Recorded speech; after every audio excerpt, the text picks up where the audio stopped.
Alors que la plupart des gens ne peuvent fusionner qu'avec un seul monstre, lui, en revanche, peut en fusionner avec jusqu'à 9 999 000.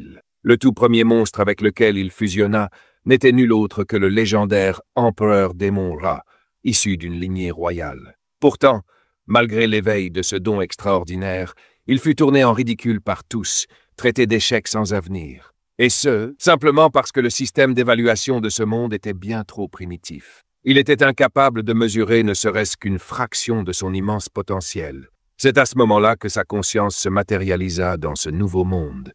Il ouvrit brusquement les yeux, encore déboussolé, tentant de comprendre où il se trouvait. Soudain, un étrange message surgit dans son esprit. Ce monde se nommait Étoile Bleue, une terre où la puissance martiale règne. Un monde fréquemment envahi par des bêtes monstrueuses surgissant de portails mystérieux. Ces créatures terrifiantes avaient déjà ravagé plusieurs nations. Après de longues années de combat, l'humanité développa le système des gènes de bêtes. En injectant un gène de bête, chacun pouvait débloquer son potentiel et devenir un puissant guerrier. C'était la seule voie possible pour sauver la civilisation humaine. Ainsi, Étoile Bleue entra dans une ère où seule la force faisait loi. Le protagoniste, Yi, un jeune homme venu d'un autre monde, était désormais un élève en classe préparatoire guerrière, s'apprêtant à passer ses examens finaux. Il avait perdu ses deux parents dans un accident au cours de sa deuxième année d'études, événement qui brisa sa volonté d'apprendre et de s'entraîner, le reléguant au bas du classement. Alors qu'il se demandait ce qu'il devait faire, le professeur monta sur l'estrade d'un pas assuré et déclara « Très bien, tout le monde est prêt? Nous allons commencer les injections de modification génétique. Souvenez-vous, tout ce que vous avez construit au cours de ces 3 dernières années, votre force et votre énergie martiale, tout cela vous mène à ce moment. » Puis, jetant un regard appuyé, il ajouta « Quant à ceux qui n'ont pas pris les choses au sérieux, Yi-Hei se révolta intérieurement. C'est absurde. J'ai fourni les efforts, pourquoi devrais-je me sentir coupable? Mais puisqu'il avait repris la vie de l'ancien propriétaire de ce corps, il était temps de réparer ses erreurs. Le professeur mena alors la classe jusqu'à la salle d'injection génétique, où plusieurs boîtes métalliques étaient soigneusement disposées sur une table. Dans ces boîtes se trouvaient les sérums d'éveil génétique, contenant les données brutes issues de tous les monstres. Une fois injecté, un gène de monstre s'activait. En général, plus le corps était fort, plus le gène réveillé l'était également. Le professeur les rassura d'un ton calme. « Ne soyez pas nerveux. Après l'injection, restez calme et accueillez la puissance. Lorsque j'appelle votre nom, venez récupérer votre sérum. » Un par un, les élèves passaient. Après l'injection, leur peau se mit à fumer et tous hurlaient de douleur, tant la souffrance était intense. Yi hésita un instant, puis ferma fermement les yeux et s'enfonça l'aiguille dans le bras. Il attendit, longuement. Mais contrairement à ses camarades, rien ne se produisit.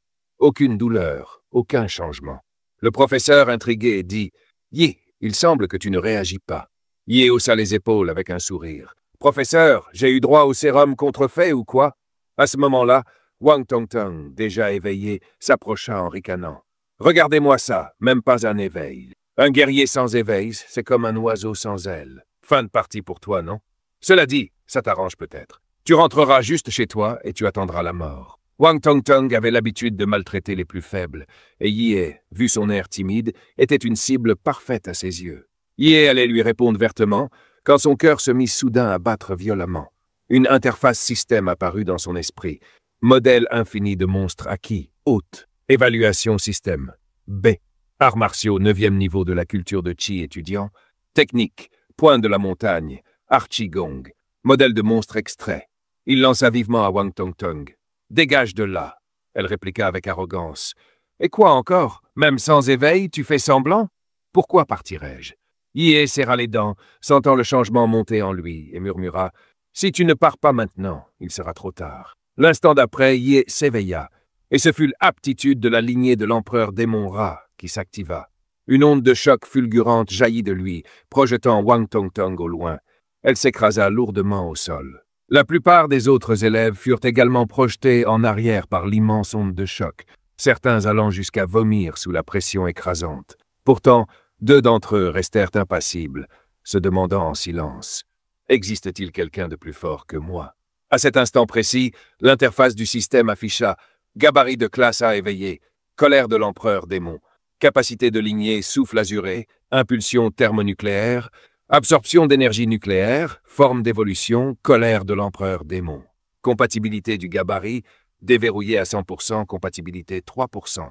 Alors que l'écho de l'annonce résonnait dans son esprit, son cœur battit à tout rompre et une lueur bleue surnaturelle traversa ses yeux. Il fixa ses doigts incrédules, illuminés d'un éclat bleuté, et murmura « C'est donc ça, le doigt d'or que le système m'a donné. » Autour de lui, les élèves étaient tout aussi stupéfaits, chuchotant entre eux. C'était vraiment Yé. Il a projeté tout le monde en un instant avec son champ d'énergie. Même Wang Tongtong avait perdu connaissance, et pourtant, elle avait éveillé une créature de second rang, le lézard de feu. Mais alors, qu'a donc éveillé Yé? Gêné, Yi déclara « Je suppose que mon éveil a provoqué un petit désordre. Je leur ai pourtant dit de s'écarter, mais ils n'ont pas écouté. » À cet instant, le haut-parleur de l'école grésilla. Tous les élèves de 3e année ayant éveillé leur gène, veuillez vous rendre immédiatement dans la salle de test pour une évaluation de votre éveil génétique et de votre niveau martial. Je répète, tous les élèves. Dans la salle de test se tenaient 10 machines cylindriques à la technologie avancée. Chaque fois qu'un élève y entrait, un grand écran affichait son nom, sa classe, son niveau martial, ainsi que la créature éveillée. Li Xingyuan de notre classe a éveillé une lignée de 3e rang, l'insecte lame vive. Quelle chance! C'est un élève moyen, et le voilà premier de la classe. Su Zhou, lui, est clairement le meilleur de tout le niveau. Non seulement il est disciple martial de niveau 9, mais il a aussi éveillé le dragon de glace, l'une des lignées les plus puissantes du 3e rang. Il sera sûrement le major de notre ville. Et vous avez vu ce qu'a éveillé Mademoiselle Liu? Bordel! Une lignée rare de 4e rang, le phénix fantomatique.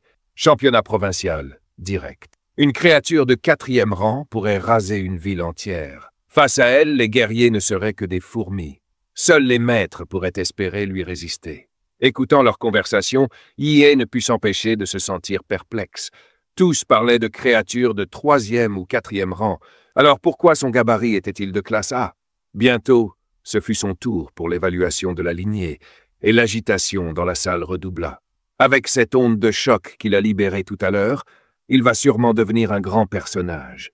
S'il joue bien ses cartes, il pourra s'attacher à un puissant. Tous les regards étaient braqués sur lui, alors qu'il s'approchait de la machine de test, telle une célébrité. La foule s'écarta d'elle-même. Dans ce monde, seule la force comptait. Son potentiel écrasant avait naturellement imposé le respect. C'est au tour de Yi, murmuraient les élèves avec excitation. Avec ce champ d'énergie, son niveau doit être élevé. Quelle lignée peut produire une telle pression dès l'éveil? Ce type est hors norme. Mais à l'écran, seule une poignée d'informations apparut, ce qui laissa tout le monde bouche bée. Classe 7. Nom Yi. Niveau martial, disciple niveau 3, lignée bestiale. Inconnu. Des rires moqueurs fusèrent parmi les camarades. Niveau 3. Mon petit frère au collège pourrait le battre. Lignée inconnue. Il n'en a probablement même pas. Yi et lui resta impassible face à leur sarcasme. Tout se passait exactement comme prévu. La lignée de l'empereur démon Ra n'était pas détectable. Ce que l'appareil avait repéré, en revanche, c'était l'accès au gabarit infini de monstres. Contrairement aux autres, son niveau de gabarit ne dépendait pas d'un seul sang hérité, mais de la possibilité de tirer des modèles illimités, à condition de remplir certaines conditions. Cela signifie-t-il que je pourrais devenir le roi des monstres? Peu après, il alla demander une permission d'absence au professeur. Celui-ci haussa les sourcils et dit « Tu veux une permission pour étudier à la maison et revenir après les examens? Tu crois vraiment que je vais avaler ça ?» Yi répondit avec sincérité. « Professeur, je veux vraiment progresser. Je sais que j'ai du retard et j'ai besoin d'un entraînement spécial. Si je ne fais pas d'efforts maintenant, je ne pourrai jamais suivre les autres. » L'enseignant déclara d'un ton sérieux. « Yi, tu sais bien que la seule manière de devenir un guerrier, c'est d'entrer à l'université. Je comprends que tu as éveillé ta lignée sanguine, mais tes bases sont trop faibles. Tu ne réussiras pas les examens d'entrée. » Il marqua une pause, puis conclut. « Prépare-toi à redoubler et à revenir l'année prochaine. Ne te précipite pas. » Mais Yi, débordant d'enthousiasme, répliqua. « Professeur, c'est justement en me précipitant que je peux progresser. Peut-être que vous ne comprenez pas, mais maintenant que j'ai éveillé une lignée puissante, avec un entraînement acharné, je suis sûr de pouvoir réussir. Regardez-moi dans les yeux. Vous verrez ma sincérité. Je ne vous mentirai jamais. » Le professeur resta un instant déconcerté, puis hocha lentement la tête. « Tes yeux semblent sincères. Très bien. Mais l'an prochain, tu reviendras tout de même et tu redoubleras sous ma supervision. » Après avoir sincèrement remercié son enseignant, Yi quitta l'école, direction le centre des guerriers de sa ville. En chemin, il réfléchissait. Il avait mis la maison de ses parents en garantie pour emprunter 600 000, et il disposait aussi de plus d'1 million en indemnité d'accident. Cela lui faisait un capital de départ solide. 2 voies s'offraient à lui pour gagner en puissance. Élever son rang de guerrier ou améliorer la compatibilité avec le modèle de l'empereur Démon Hera. Dans les informations du modèle monstrueux infini, il était indiqué que chaque modèle démarrait avec un point de compatibilité seulement. Mais l'empereur Démon Hera en possédait 3. D'où venaient donc les 2 autres? La seule explication possible était que ce modèle avait absorbé le pouvoir du sérum d'éveil génétique, lui octroyant 2 points supplémentaires. Cela signifiait qu'en ce monde, les sérums génétiques pouvaient renforcer les capacités des modèles et comparé à l'entraînement long et pénible des guerriers, dépenser de l'argent pour augmenter sa compatibilité était une voie bien plus adaptée pour lui. Il devait donc se dépêcher d'acheter un sérum afin d'amplifier sa puissance génétique. Après avoir passé sa carte d'étudiant, il entra dans le centre des guerriers. Depuis qu'il avait chargé le modèle de l'empereur Démon Hera, une capacité unique s'était éveillée en lui, le magnétisme vital. Il percevait clairement l'énergie vitale brûlante et les rugissements de bêtes dans les lignées sanguines des guerriers alentours, comme des fournaises internes. Ce signal de vie intense faisait battre son cœur, non pas de peur, mais d'un désir de conquête. Car après tout, l'empereur Démon Hera était le roi des monstres légendaires de ce monde. Malheureusement, il n'était encore qu'un novice. Il devait refouler le sang combatif de l'empereur Démon Hera et se contenir. Une fois qu'il aurait accumulé assez de puissance, il montrerait au monde ce que signifiait vraiment être le roi des monstres. C'est alors qu'une main se posa sur son épaule. « Petit, ne t'avise pas de fouiner dans les affaires des autres. Tu viens juste d'éveiller ton gène bestial, pas vrai? C'est normal de ne pas encore contrôler ta puissance. Qu'est-ce qui t'amène ici? » Une grande sœur au sourire doux l'interrogea. « Désolé, ce n'était pas volontaire. Je suis venu acheter des sérums génétiques, mais l'endroit est immense. Je suis un peu perdu. Pourriez-vous m'indiquer le bon chemin? » La femme sourit et répondit. « Des sérums génétiques? Tu veux en utiliser à ce stade? » Il se demanda s'il avait touché à un sujet tabou. Elle expliqua alors. « Ce n'est pas interdit, mais les sérums sont très chers et on développe vite une résistance à ces produits, ce qui les rend de moins en moins efficaces. Pour en tirer le meilleur effet, la plupart des guerriers attendent que leur lignée soit pleinement développée avant de les utiliser. « Et combien coûte un sérum génétique ?» demanda-t-il. « À ton niveau, tu ne pourras utiliser que le sérum basique de consolidation. Il coûte environ 400 000. » Il en resta stupéfait. « C'est tellement cher. Avec mes économies, je pourrais à peine en acheter 5. » Il demanda aussitôt. « Connaîtriez-vous quelqu'un qui pourrait m'accorder une réduction ?» La femme lui tendit une carte de visite portant le nom Wang Yuli, disciple martial de niveau 4. Avec un sourire, elle dit « Tiens, prends ma carte. Avec la recommandation d'une guerrière expérimentée, tu pourrais obtenir un rabais. » Il la remercia poliment, puis prit congé. Peu de temps après, il arriva à l'hôpital des guerriers et dépensa 1 450 000 $ pour 4 sérums génétiques. Avec les fonds restants, il acheta de l'équipement de base et quelques armes. Les guerriers gagnent beaucoup, mais ils dépensent tout autant. Ce voyage l'avait transformé d'un gars de la classe moyenne à l'aise en un type vivant au jour le jour. De retour chez lui, il ne put s'empêcher de se précipiter pour injecter les sérums. Dès que le fluide bleu clair pénétra son corps, se répandant dans ses veines jusqu'à ses membres, il sentit immédiatement son sang bouillonner, comme si une immense bête rugissait de joie à l'intérieur de lui. Une fois les 4 sérums injectés, sa compatibilité avec le modèle d'empereur Démon Hera passa de 3 à 7%. Sa condition physique grimpa également du niveau 8 au niveau 15, atteignant le niveau 7 de disciple martial. Alors c'est ça, le goût du progrès. Pas mal. Mais à chaque injection, ma condition physique augmentait de 2 points, sauf la dernière, qui n'a ajouté qu'un seul point. Il semble que plus mon corps se renforce, plus les améliorations deviennent difficiles. Mais ce n'est pas un mauvais résultat. En quelques minutes d'injection, j'ai obtenu ce que d'autres mettraient 3 ans d'entraînement rigoureux à atteindre. Et ce n'est encore que ma condition physique normale. Si j'active le pouvoir du sang de l'empereur Démon Hera, j'ai peut-être une chance de devenir le meilleur scoreur aux examens d'entrée de l'université. Si, même avec un tel avantage, je ne peux pas surpasser ces génies, alors ce gain n'aura pas servi à grand-chose. Mais pour l'instant, je vais commencer à planifier la prochaine étape, entrer dans un royaume secret. Les failles vers les royaumes secrets sont classées en 6 niveaux, de S à E. Plus le niveau est élevé, plus les monstres à l'intérieur sont puissants. Dans un royaume secret de niveau S, les monstres sont totalement incontrôlables par les humains. S'ils venaient à envahir le monde réel, la destruction serait catastrophique. Il entra dans le 3e royaume secret de niveau E de la ville. À sa grande surprise, il y avait moins de monde que prévu. Peut-être parce que ce royaume secret était exploité depuis longtemps. Après tout, c'était un vieux royaume, et les trésors les plus précieux avaient déjà été pillés, ne laissant que quelques monstres faibles pour l'entraînement des nouveaux guerriers.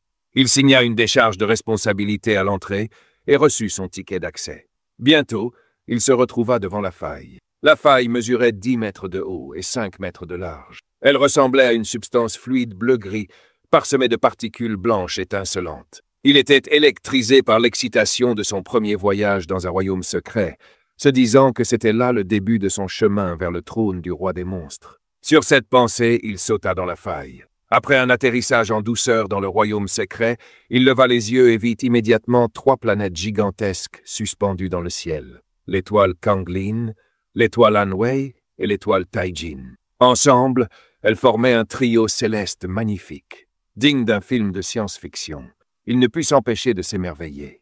Même si j'avais lu des descriptions de l'apparence des royaumes secrets dans les manuels, rien ne vaut l'expérience réelle. C'est vraiment spectaculaire. Alors qu'il contemplait ce paysage surnaturel, il sentit un mouvement derrière lui, dans les hautes herbes. C'était un monstre de premier rang, le lapin à dents de sabre, réputé pour son tempérament violent et sa capacité à léviter. Dès qu'il bondit, il fut aussi rapide qu'une balle tirée, ses crocs acérés visant directement sa gorge. Mais grâce aux capacités sensorielles de l'empereur Démon-Ra, il avait déjà anticipé les mouvements du lapin. Il esquiva promptement, puis, profitant de son élan, saisit la tête du lapin à dents de sabre et l'écrasa dans un bruit sec. Une fois mort, son corps se carbonisa instantanément et se réduisit en cendres, ne laissant derrière lui qu'un noyau de monstre blanc de la taille d'un pouce. Il observa le noyau en pensant « Blanc, qualité ordinaire, ça vaut environ 1000 $. Pas mal. 1000 $ en quelques minutes. Une personne moyenne bosse un mois entier pour 3 ou 4 000. Mais récupérer trop de noyaux de monstres de premier rang ne me mènera pas très loin. Mieux vaudrait trouver un monstre de second rang ou plus. À peine eut-il cette pensée qu'un monstre de second rang, le papillon charognard, jaillit soudain du sol. Il eut un petit rire intérieur. Eh bien ça, c'est ce qu'on appelle du service rapide. Il dégaina son arme, prêt à prendre l'initiative. D'un seul coup d'épée, il frappa la mythe cadavérique. Il avait étudié l'encyclopédie des monstres auparavant et comparé à la carapace dorsale de la créature, aussi dure que de l'acier, son abdomen était bien plus vulnérable. Un sang verdâtre à l'odeur infecte jaillit, éclaboussant le sol et y laissant une marque corrosive. La mythe cadavérique se replia sur elle-même, formant une boule, et ses pattes insectoïdes, semblables à des lames, fendirent l'air en sa direction. Il réagit immédiatement en déclenchant sa technique du poing de la montagne. Son poing, tel un boulet de canon, s'abattit sur la créature, dont la vitesse chuta après l'impact. En réponse, la mythe lança ses crocs latéraux comme 2 faux meurtrières. Il fut pris de court. Il ne s'attendait pas à ce que ses mandibules puissent être projetées. Il évita de justesse l'attaque et recula rapidement.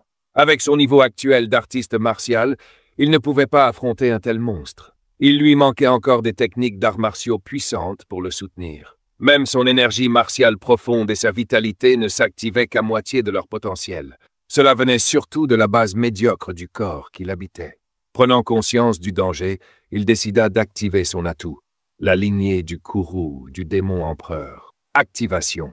En un instant, sa peau prit une teinte bleu foncé, ses pupilles brillèrent comme des saphirs et ses bras se couvrirent d'écailles épaisses.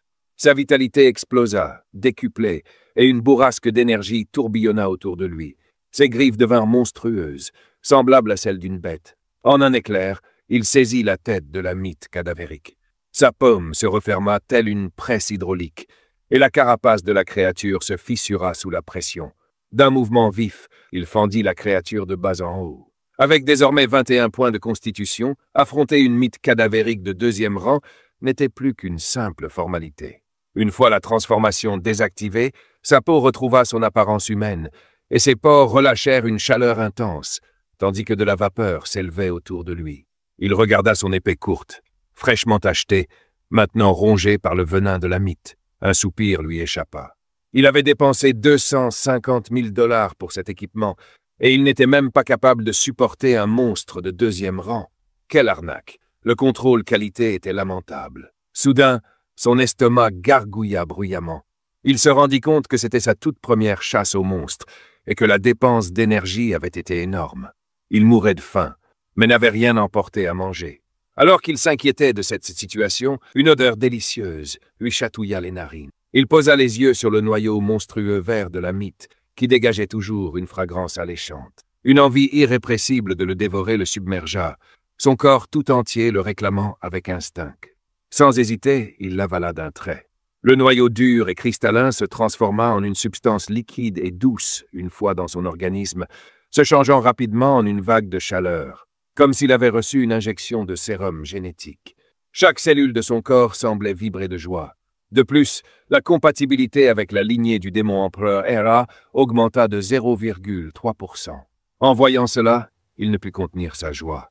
Après tout, il avait dépensé des centaines de milliers de dollars pour un seul sérum génétique qui n'augmentait la compatibilité que d'1%. Et là, un noyau de monstre de 2e rang lui offrait déjà 0,3%. Quelques noyaux valaient autant qu'un sérum entier. Le noyau blanc laissé par le lapin à dents de sabre devrait au moins lui rapporter 1%. Réalisant cela, il sentit les larmes lui monter aux yeux. Bon sang, il avait gaspillé tellement d'argent dans ces foutus sérums.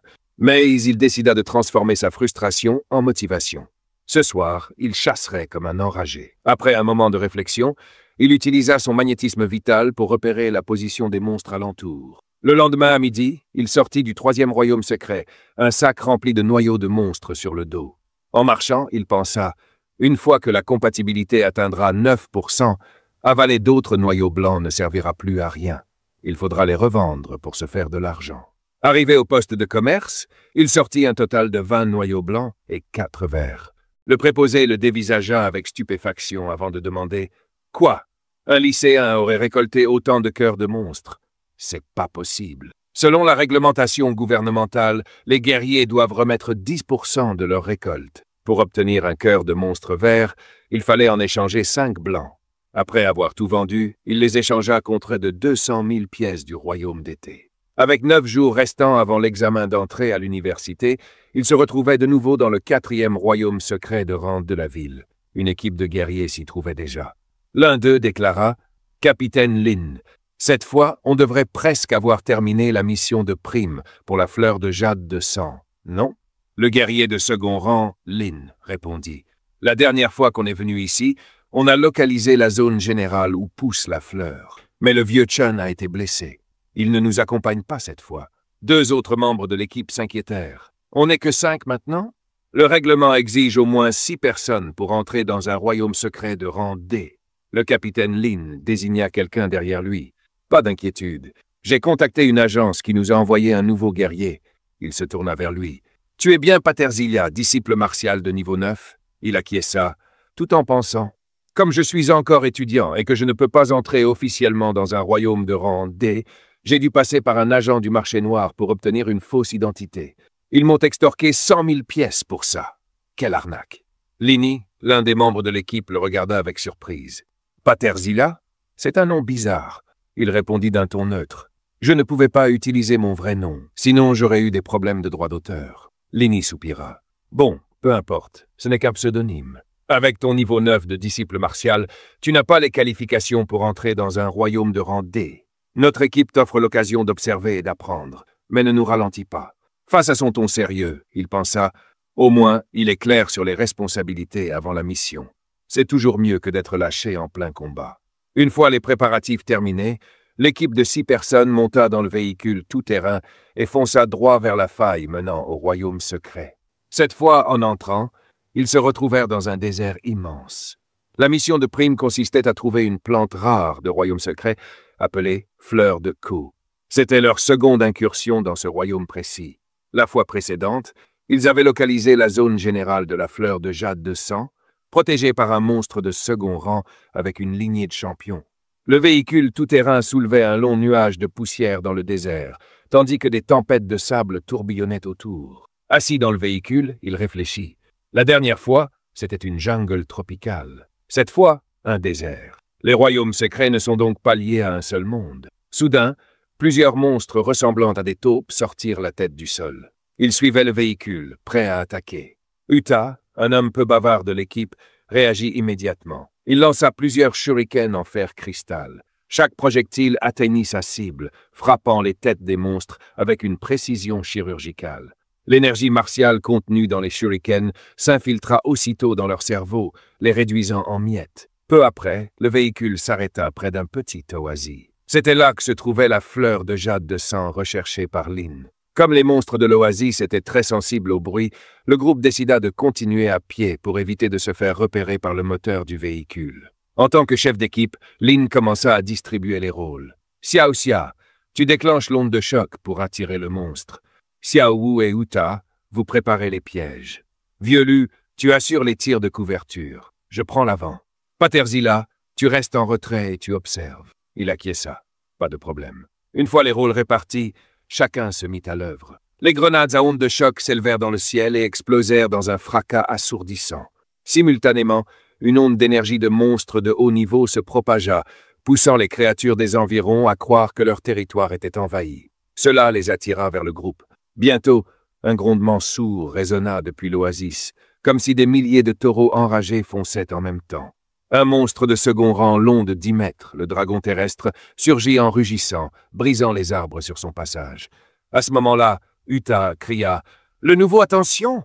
Le monstre arrive. Les membres de l'équipe à proximité activèrent immédiatement les pièges, et un vaste nuage de gaz tranquillisant enveloppa le dragon terrestre. Ce gaz spécial, conçu spécialement pour les monstres, était suffisamment puissant pour endormir une baleine avec seulement une petite fiole. Lin Hei, qui attendait le beau moment, bondit en l'air, brandissant son épée en alliage pesant 1 tonne. La lame fendit l'air dans un sifflement strident, et d'un seul coup, il décapita le dragon terrestre, faisant jaillir le sang comme une fontaine. L'équipe crut alors que la créature avait été neutralisée. Lin Hei rengaina son arme, prêt à poursuivre la recherche du fruit de jade sanglant.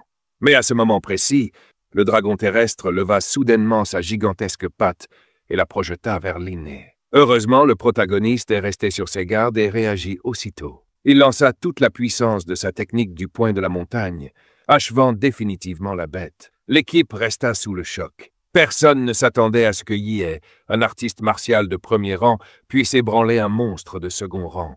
Une telle force suscita leur respect. Ils ne le considéraient plus comme un poids mort, mais comme un coéquipier précieux. Après avoir vaincu le dragon terrestre, l'équipe découvrit que l'oasis était désormais entièrement dégagée. Ils atteignirent bientôt le centre du lac de l'oasis, là où le fruit de jade sanglant les attendait. Ce fruit rare n'apparaissait qu'en de très faibles occasions. On disait qu'il purifiait le corps des guerriers et améliorait leur potentiel physique, ce qui le rendait très convoité, bien qu'il fût rarement vu sur le marché. Alors que Lin Hei s'apprêtait à se réjouir, Uta, un membre de l'équipe, l'attaqua sans prévenir avec une dague empoisonnée qu'il planta dans son abdomen. Les autres crièrent, stupéfaits. « Mais qu'est-ce que tu fais ?» Lin Hei, dans un geste désespéré, balança son bras en hurlant. « Uta, qu'est-ce que tu fous, bordel ?» Uta se retira aussitôt, esquivant le coup. À cet instant, un homme chauve à l'air coriace s'avança en ricanant. « Vous ne comprenez pas? C'est clair comme de l'eau de roche. Il est tombé sur un truc qui peut le rendre riche. » Yi reconnut avec stupeur l'homme que tout le monde semblait connaître. Openg. Xiao expliqua avec colère. Openg est un spécialiste du pillage. Il attaque les guerriers pour leur voler leur butin des royaumes secrets. Et maintenant, c'est nous qu'il vise. Quel salaud!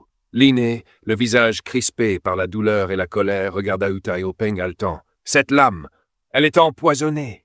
Uta traître! Comment t'as su pour ça? Même mes coéquipiers n'ont appris l'emplacement de la fleur de jade sanglant qu'une fois entrés dans le royaume secret. Yi déclara alors d'un ton calme. C'était les shurikens. Tu avais laissé les infos dessus. Uta ricana. T'es malin, Paterzilla. Mais t'es encore qu'un étudiant, non? Les examens approchent. Et toi, tu perds ton temps à suivre ces clones dans une expédition? Yi craqua sa nuque et répondit froidement. Ouais, les examens approchent. Et une place au sommet m'attend. Fou de rage face à l'arrogance de Yi, Openg lança un shuriken droit sur lui. Yi l'attrapa d'une main, un sourire narquois aux lèvres. Tu brailles comme une raclure perchée sur une barrière. Tellement bruyant. Il est temps de nettoyer un peu. Il broya le shuriken de Uta d'un seul geste. Hopeng, stupéfait, se tourna vers Uta. Ce gamin a des tripes. Uta, je prends sa tête. Sans attendre, Uta lança une salve de shuriken sur Yi. Ce dernier esquissa un sourire glacé, l'envie de combattre brillant dans ses yeux comme un brasier. Après plusieurs combats dans les royaumes secrets, il s'était endurci et habitué aux luttes sanglantes entre guerriers. Yi recula vivement, évitant de justesse les projectiles. Uta en profita pour fondre sur lui, tournoyant dans les airs. Une lame tranchante jaillit de ses bottes, et ses longues jambes s'abattirent telle une hache géante, prête à fendre Yi en deux.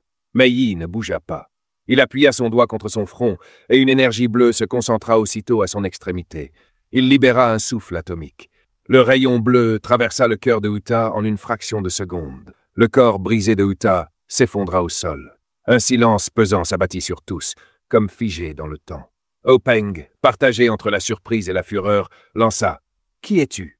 De quelle famille puissante sors-tu pour maîtriser des techniques Jin ?» Yi répondit avec un sourire glacial. « Je viens de la famille du démon empereur Ra. Tu veux supplier pour ta vie ?» Face à l'aura meurtrière qui émanait de Yi, Hopeng comprit qu'il avait franchi une limite irréversible. Son sang bouillonna et la pression d'un guerrier de second rang s'abattit sur tous les spectateurs, les laissant haletants, le souffle coupé. En activant sa lignée sanguine, Hopeng vit son corps se gonfler plusieurs fois, se métamorphosant en un terrifiant petit géant.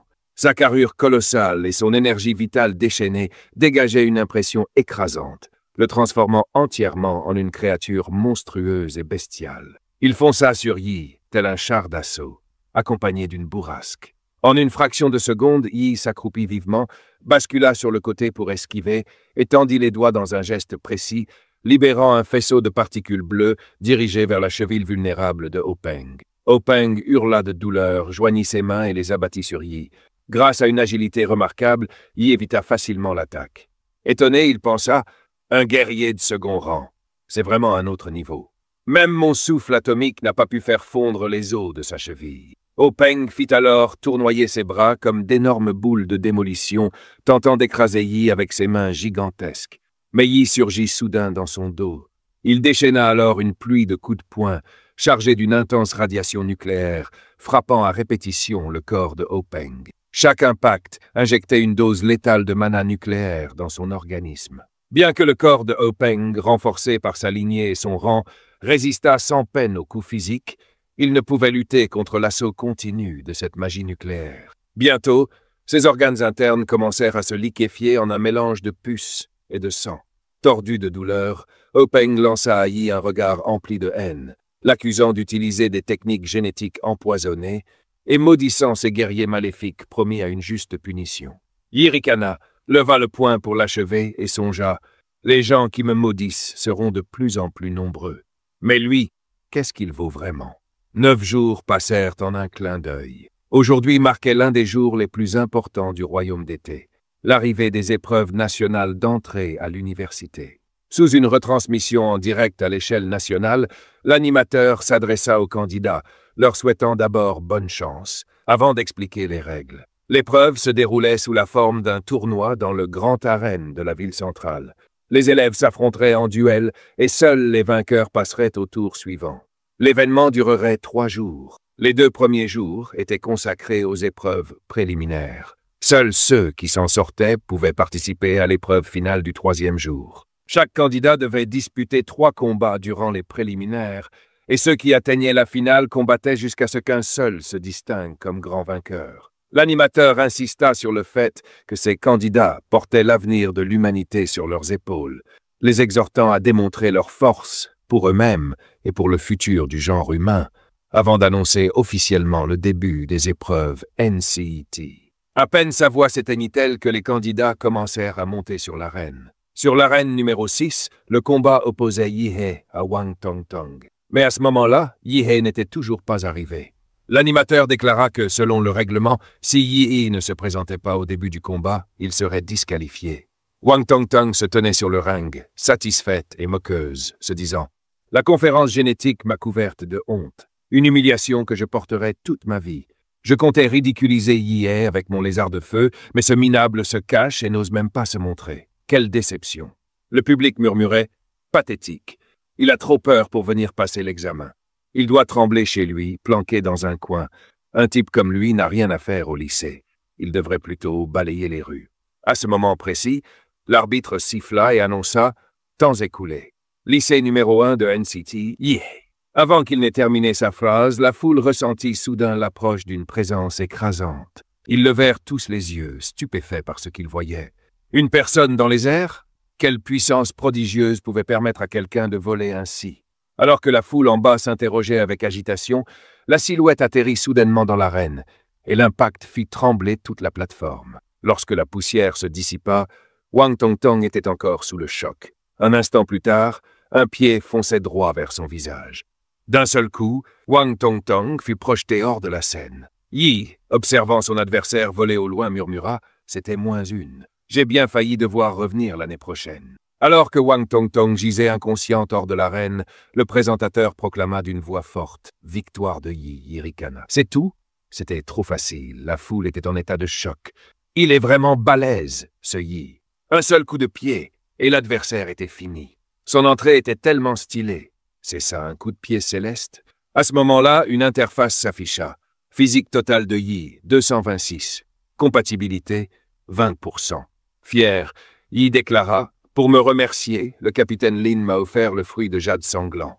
J'ai mis du temps à renforcer mon corps, mais maintenant, vous allez enfin voir ce que je vaux vraiment. » Après sa victoire contre Hwang Tong-tong, il enchaîna les combats. 3 combats, 3 victoires. Chaque fois, un seul coup de pied, sans la moindre hésitation. Le public était en délire. « Yi, c'est l'homme au coup de pied unique. » Comme prévu, le présentateur annonça « Yi du lycée numéro 1 de la ville intérieure remporte 3 victoires consécutives et accède au 3e tour. » Dans les gradins, une foule se rassembla autour de lui. Certains demandaient ses coordonnées, d'autres recommandaient leur école. Un journaliste lui posa une question. « Yi, avez-vous une université de rêve en tête ?» À ces mots, les yeux de Yi brillèrent. Il répondit avec assurance. « Désolé, mais je vise l'université de Wadu. » À cette déclaration, les gens autour de lui s'éparpillèrent, silencieux. Yi soupira. « Quoi? Vous ne me croyez pas? Bah, je peux pas leur en vouloir. L'université de Wadu, c'est la meilleure école d'arts martiaux du royaume d'été, l'une des 5 meilleures au monde. C'est une terre sacrée pour les combattants. Des villes comme la nôtre n'envoient que les meilleurs élèves dans un tel sanctuaire. Mais ce n'est pas grave. Les artistes martiaux sont jugés sur leur force. Quand je serai major de promotion, on verra bien ce qu'ils diront. » À ce moment-là, un examinateur qui avait observé les performances de Yi s'approcha et demanda une nouvelle évaluation de son niveau. Après un scan rapide, l'examinateur resta bouche bée. Il y a seulement 15 jours, Yi était au niveau 3 du rang disciple martial. Il venait d'atteindre le niveau 9. En poussant l'enquête, ils découvrirent que Yi visitait régulièrement les royaumes secrets de Yi-Tir après les cours. Ils lui demandèrent pourquoi il se rendait dans ces lieux dangereux, si près des examens d'entrée à l'université. Yi répondit d'un ton calme, « Pour me recentrer. Mon père m'a laissé un message avant de mourir. Il disait, « Pour dépasser l'humanité, tu dois cesser d'être humain. » Alors je suis allé dans ces royaumes secrets, j'ai combattu et brisé mes verrous génétiques. L'examinateur se figea à l'évocation de la rupture du verrou génétique, puis déclara d'un ton grave, « Je dois signaler ça immédiatement. » Il partit aussitôt, en toute hâte. Yi sentit alors le poids d'une attention soudaine peser sur lui. Le jour du tournoi arriva, et Yi monta une fois de plus sur l'arène. Son adversaire cette fois était Luo Qian, du lycée numéro 3 de la ville. Il était disciple martial de niveau 8, porteur de la lignée sanguine d'un monstre rare de second rang, et ses 2 parents étaient des guerriers. Yi observa Luo Qian d'un air désintéressé et lui fit signe d'attaquer le premier. Blessé dans son orgueil, Luo Qian sentit la colère monter.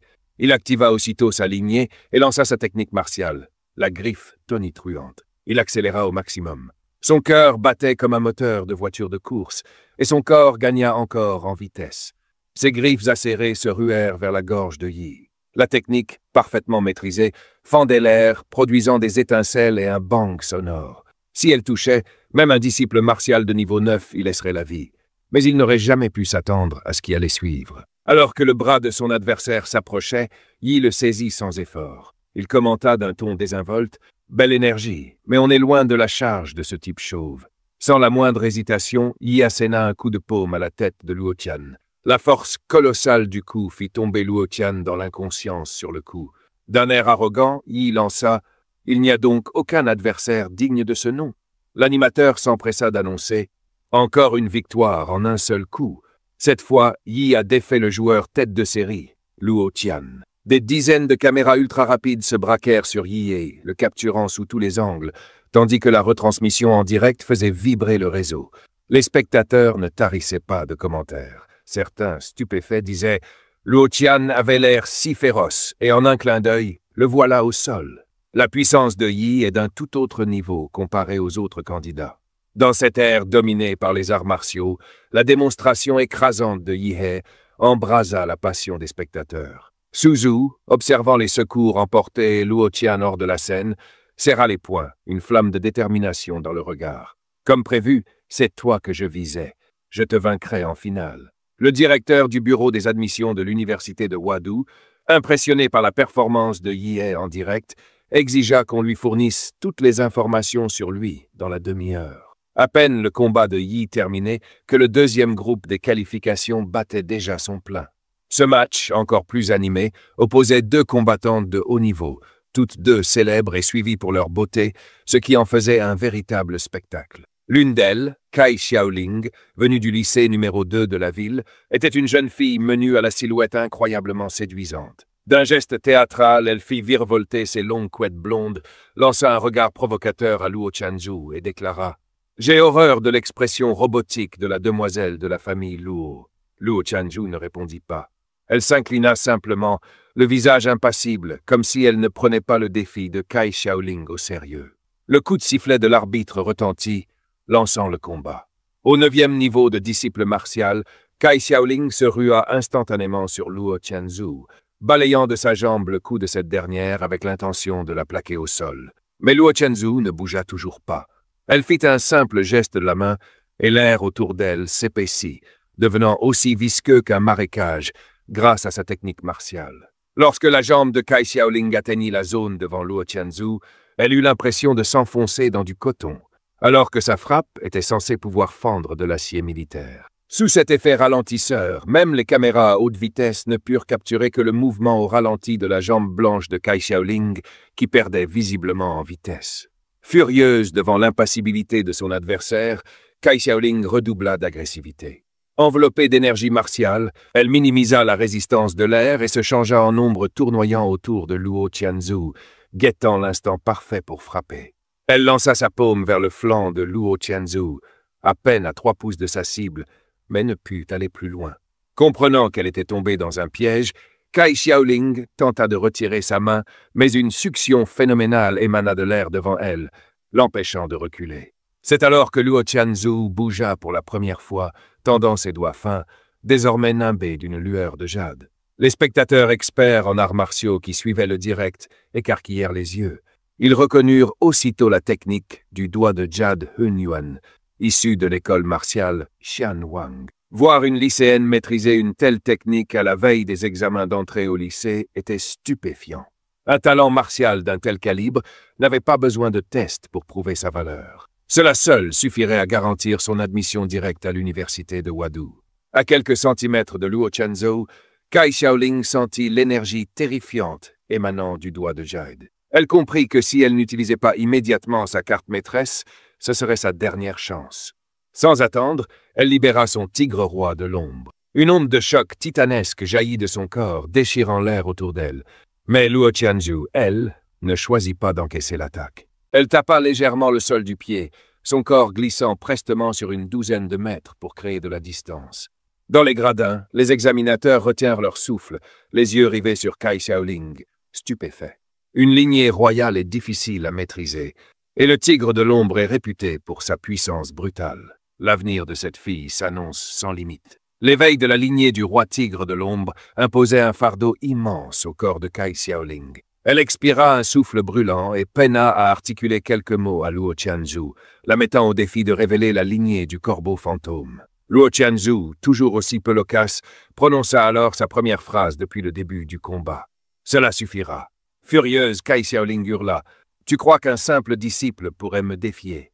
Son corps se rua tel une tigresse sauvage, son énergie sanguine féroce s'enroulant en un torrent derrière elle, ses paumes fendant l'air en direction de Luo Qianzu. Face à cette attaque brutale, Luo Qianzu atténua le coup avec grâce, ses mains bougeant avec la légèreté d'un jeu de piano. Les fils invisibles de sa technique dissipèrent peu à peu la puissance de Cai Xiaoling jusqu'à l'annuler complètement. L'assaut échoua, et Cai Xiaoling mobilisa aussitôt son immense énergie sanguine pour dissiper les fils invisibles qui entouraient Luo Qianzu. En plein vol, son petit corps effectua un nouveau coup de pied. En réponse, Luo Qianzu activa de nouveau la technique Xianwang, le doigt de Jade Hunyuan. Le bout jade de son doigt entra en collision avec le coup de pied féroce de Cai Xiaoling, et les deux techniques puissantes s'entrechoquèrent, pulvérisant l'arène spécialement conçue sous leurs pieds. Un nuage de poussière enveloppa l'arène.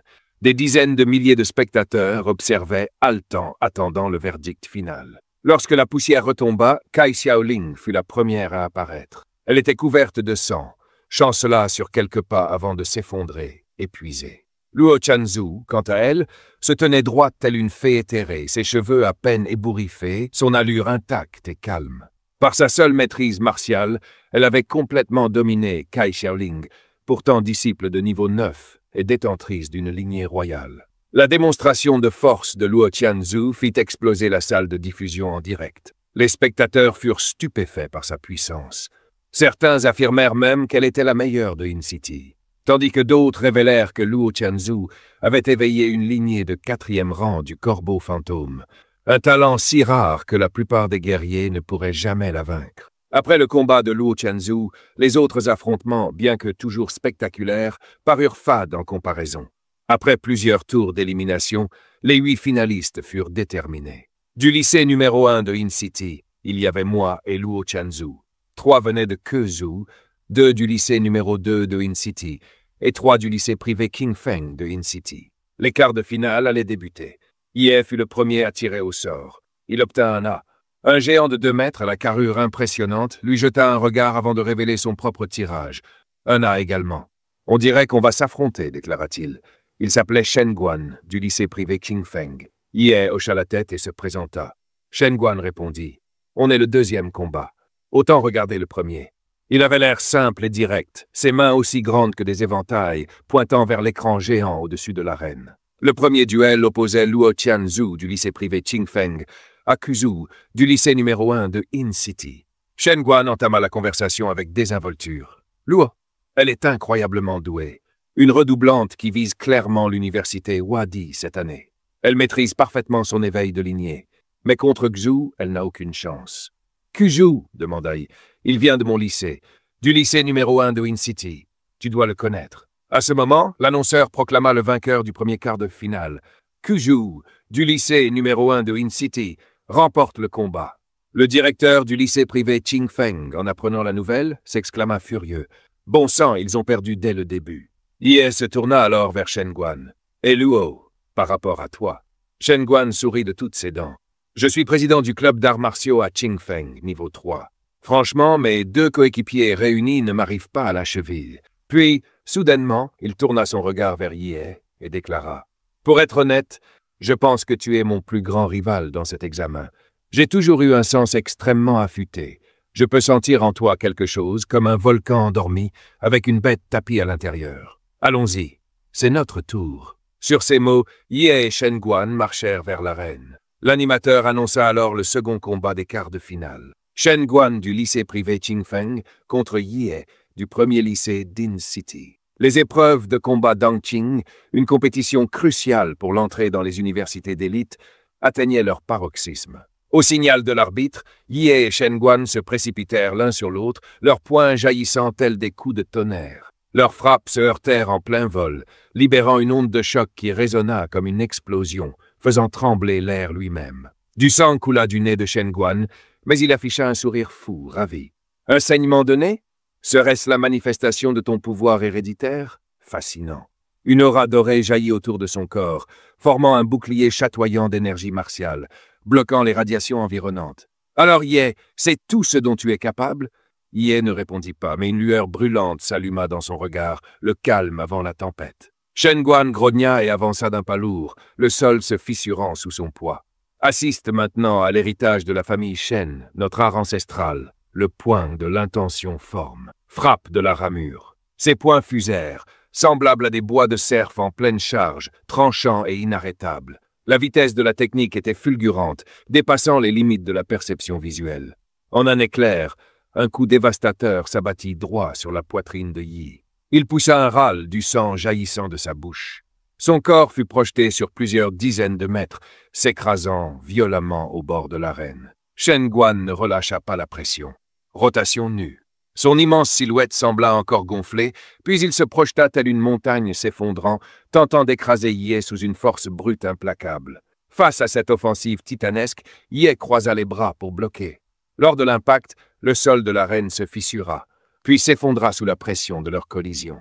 Dans une feinte fulgurante, Shen Guan retira son poing, et dans un flou de mouvement, il apparut derrière Ye en un instant. Il l'attrapa à la taille, rugit, puis le projeta vers le ciel avec une force explosive. Se repliant dans une posture bestiale, le visage de Shen Guan se tordit en une grimace de prédateur, un grognement rauque s'échappant de sa gorge, tel un tigre prêt à bondir. Il s'élança dans les airs, interceptant Yi en plein vol dans un plaquage d'une puissance totale. Lorsqu'ils se percutèrent, sa forme se modifia à nouveau, semblable à une aigle plongeant des cieux, tranchant l'air avec 3 ondes de choc visibles. Yi s'écrasa au sol tel un météore, laissant un cratère béant, un nuage de poussière explosant tout autour. Cette offensive impitoyable laissa Yi submergé, sans possibilité de contre-attaque. Atterrissant avec panache, Shen Guan croisa les bras et éclata d'un rire sonore. Voilà ce que j'appelle un bon combat. Sur le côté, les équipes médicales se tenaient prêtes à intervenir. Après une telle enchaînement du point de l'intention forme, même un combattant aguerri serait à moitié mort. Mais soudain, Shen Guan se figea, un frisson glacé lui parcourant l'échine. Il le sentit, comme s'il se trouvait face à une créature antique. Ses instincts hurlaient de battre en retraite. Du nuage de poussière encore en suspension, un bras massif recouvert d'écailles surgit. Ye fit un pas en avant, transformé. Son corps s'élevait désormais gigantesque, monstrueux, tel un Godzilla humanoïde. Sa voix grondait, grave et puissante. « Tu es fort. C'est pourquoi tu as l'honneur d'être le premier à voir cette forme. » Les pupilles de Shen Guan se dilatèrent, figées par la stupéfaction. Manifestation de forme bestiale. Ton éveil héréditaire est allé jusqu'à ce niveau. La forme bestiale, une transformation ultime, accessible uniquement à ceux qui maîtrisent pleinement leur lignée. Elle libère la véritable puissance de la bête ancestrale, sommeillant en eux. Ils n'auraient jamais imaginé qu'à Anqing, une ville si reculée, ils trouveraient un prodige capable de rivaliser avec Liu Qingzhou. Alors que la forme monstrueuse de Yi se stabilisait, une alarme stridente retentit depuis les capteurs d'énergie placés près des examinateurs. Ces dispositifs mesuraient les fluctuations des combattants éveillés en temps réel. Les niveaux de radiation grimpèrent à des sommets catastrophiques, dépassant complètement les capacités des instruments. Les surveillants, les yeux plissés, libérèrent rapidement des barrières d'énergie dense pour contenir la puissance déchaînée. La foule retint son souffle, puis éclata d'excitation. « Tu as vu ça? C'est la forme éveillée de Yi? Mais c'est quoi cette lignée? Quelqu'un la connaît? Je viens de la première académie. Apparemment, sa lignée est classée comme inconnue. Mais comment une lignée pareille peut-elle être inconnue? » Yi balaya les gradins du regard en entendant les murmures. Ainsi, ce monde ne connaissait pas le mégaliton impérial. Cela signifiait que personne ici ne pouvait reconnaître la lignée qui l'avait éveillée. Pendant ce temps, le nez de Shen Guan recommença à saigner. Le rayonnement dépassait maintenant les capacités de son bouclier énergétique. Il serra les poings, conscient qu'il devait en finir rapidement. Dans un rugissement, Shen Guan déclencha son propre éveil. Une aura aveuglante jaillit de son centre, des motifs dorés ébranlèrent comme des éclairs. L'un des surveillants murmura, stupéfait. « C'est la lignée du roi simien doré, une souche royale de 3e rang. Qu'est-ce qui se passe dans cette ville ?» Une radiance dorée enveloppa tout le corps de Shen Guan. Dans un rugissement assourdissant, son gabarit se déploya jusqu'à frôler les 3 mètres, tel un dieu de la guerre doré trônant au centre de l'arène. Il lança un coup de poing dévastateur, son mouvement fluide et sinueux. C'était frappe du serpent, une attaque mortelle issue de son art martial héréditaire, le poing de l'intention forme. Yi réagit aussitôt, avançant d'un pas avec poing fracasse-montagne. La technique paraissait simple, mais la force qu'elle libérait était terrifiante, comme un éboulement de roches fonçant droit sur sa cible. Leurs poings se heurtèrent dans un fracas de tonnerre. l'air explosant entre eux en une onde de choc violente qui repoussa les spectateurs. En termes de puissance, la forme éveillée de Ye surpassait complètement celle de Shengguan. Ce dernier fut projeté en arrière, et même sa carapace dorée, conçue pour dévier les balles, se fissura sous la pression. Du sang suinta à travers les craquelures. Sans sa redirection d'énergie à la dernière seconde, son bras tout entier se serait brisé sur le coup. C'était la première fois que Shengguan se faisait dominer dans un affrontement direct. Mais au lieu de battre en retraite, il repartit à l'assaut. Ses bras se tordirent comme deux serpents jumeaux, s'enroulant autour de Ye dans une tentative de le projeter au loin. Mais autant essayer de soulever une montagne. Ye restait inébranlable. Changeant de tactique, Shengguan s'accroupit, ses muscles se contractant comme un ressort prêt à bondir. Il jaillit avec une force explosive, ses jambes labourant le sol. Vint alors l'écrasement de l'éléphant, une autre technique du point de l'intention forme. Boum! L'impact fit trembler toute l'arène. Les ondes de choc fissurèrent la scène comme si un séisme venait de frapper en plein centre. Quand la poussière retomba, chaque spectateur fixait l'arène dans un silence abasourdi. La silhouette bestiale, toujours debout, n'avait pas reculé d'un pouce. « À mon tour maintenant », dit calmement Ye en extrayant sa jambe du sol fissuré. Une énergie bleue ondulait autour de son poing, déformant l'air sous l'effet d'une chaleur intense, comme si l'atmosphère elle-même était prête à s'embraser. Mais alors qu'il s'apprêtait à frapper, Shengguan tomba soudainement à genoux dans un bruit sourd. « Ye, je me rends !» Ye, en plein mouvement, resta figé, confus. Quoi? L'énergie qu'il avait accumulée dut être réabsorbée. Selon les règles, il lui était interdit d'attaquer une fois son adversaire officiellement déclaré forfait. Les écailles bleu nuit disparurent, tandis que Ye reprenait sa forme normale, la transformation complètement révoquée. « Victoire pour Ye », annonça l'arbitre. Pendant ce temps, le chat en direct explosa. Dans un monde où seule la force comptait, une bataille épique venait de s'achever. Par une reddition, Ye devint une légende du jour au lendemain. Son nombre d'abonnés grimpa en flèche en temps réel. Des extraits comme le monstre qui a fait plier son rival, ou un seul coup vers la divinité, se répandirent comme une traînée de poudre sur les réseaux sociaux. Les commentaires affluaient. Ye est le numéro 1 cette année, sans discussion. Oubliez Liu Qingzhu, Ye est sur une autre planète. À l'académie privée Qingfeng, le visage du directeur se rembrunit tandis qu'il serrait les poings. Luoshi a échoué, et j'ai tout misé sur Shengguan. Il foudroya ce dernier du regard alors qu'il quittait la scène, hurlant. « Tu t'es rendu? Tu sais combien d'argent on a investi en toi?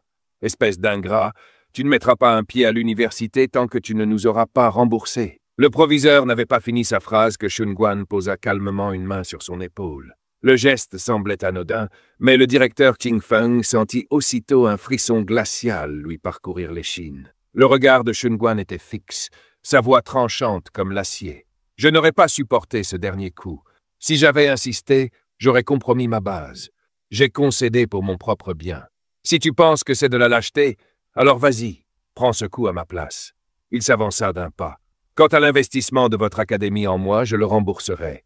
Mais n'oublie pas, on ne menace pas quelqu'un de plus fort que soi. » Le proviseur déglutit péniblement, sa voix tremblante. « Très bien, tu marques un point. » Avec la fin du second duel, le tournoi reprit de plus belle. Parmi les 4 finalistes, 3 venaient de la première académie d'Anqing. Un seul représentait la 2e académie. Mais ce dernier avait été totalement éclipsé. La foule ne lui prêta quasiment aucune attention, le reléguant au rang de figurant oublié. Pendant ce temps, le directeur de la première académie affichait un large sourire. Le tirage des demi-finales débuta. L'un des participants s'avança, ouvrit son papier. Juste au moment où il se retournait pour repartir, il sentit un regard perçant à travers la foule. En levant les yeux, il croisa celui d'une fille aux pupilles sombres comme l'obsidienne, Liu Qingzhu. Dans sa main, un papier marqué d'un A, elle aussi. Demi-finale confirmée, Ye contre Liu Qingzhu. L'ultime affrontement de la première académie d'Anqing. Le stade explosa d'excitation et la diffusion en direct s'enflamma. « Par les cieux! On va enfin assister au duel le plus attendu de l'histoire des examens d'entrée d'Anqing. Ye! Détruis-la, frère! Pas question! Liu Qingzhu est une tueuse. Elle a déjà maîtrisé 2 techniques de niveau Xianwang et écrasé un candidat porteur d'un lignage royal de rang 3. Et elle n'a même pas encore montré l'étendue de son potentiel sanguin. N'oubliez pas que Shengguan était lui aussi de rang 3. Ye a dû éveiller son sang en plein combat pour le vaincre. Liu, elle, a un sang de rang 4 et une maîtrise martiale de haut niveau. C'est peut-être le plus grand défi que Ye ait jamais affronté. Entièrement d'accord. Ça se tient. N'importe quoi. Ye va l'écraser. Le débat faisait rage sur les réseaux. Qui était le plus fort, Ye ou Liu Qingzhou? Mais l'attente allait prendre fin. Les demi-finales de la première académie d'Anqing étaient officiellement lancées. Ye contre Liu Qingzhou. Au signal de l'arbitre, une brume blanche s'éleva soudain. Le protagoniste se déchaîna comme une tempête. Son aura bouillonnait tandis qu'il entrait instantanément dans son état d'éveil sanguin. L'énergie qu'il dégageait tordait littéralement l'air autour de l'arène. Mais Liu Qingzhou ne broncha pas. Ses techniques martiales n'étaient pas seulement puissantes, elles étaient imprévisibles, insaisissables, presque intouchables. La force brute ne suffirait pas pour l'atteindre. Ce qui la rendait encore plus redoutable, c'était son esprit stratégique. Ye le savait. Si le combat s'éternisait, il serait désavantagé. Alors il fit son choix, tout donner dès le premier mouvement. Liu Qingzhou resta impassible. Sa voix, calme et froide comme l'acier. Elle soutint le regard flamboyant de Ye et déclara « J'espère que tu es assez fort pour que je sois obligé de prendre ça au sérieux. » Soudain, Ye relâcha une grande quantité de vapeur qui enveloppa toute l'arène. Le public en contrebas fut immédiatement plongé dans la confusion. Le brouillard leur masquait complètement la scène. Le commentateur relança aussitôt l'intérêt. Le génie de la famille Liu, Liu Qingzhou, affronte la révélation de cette année. Ye! Comment va-t-elle réagir? Attendons de voir. Se pourrait-il que ce soit l'éveil sanguin de Ye?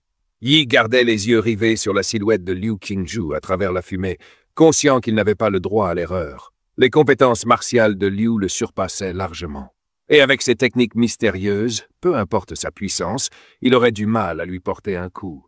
Cette génie martiale possédait aussi un sens du combat exceptionnel. Plus le duel durerait, plus les chances tourneraient en sa défaveur. Il devait tout miser dès le départ. Un coup pour finir le combat. Pas de seconde chance. Une immense quantité de mana se concentra dans le poing droit de Ye, alors qu'il lançait son poing brise-montagne. Liu Qingzhou ne s'attendait pas à une attaque aussi féroce. Elle croisa rapidement les bras, canalisant son énergie martiale pour se défendre. Mais Ye était si rapide qu'il laissa derrière lui une série d'images rémanentes. Puis, soudain, il balaya l'air d'un coup de pied fulgurant en sa direction. Le public en parlait à voix basse. Avait-il vraiment utilisé une ruse trompeuse? Liu Qingzhou était sans voix.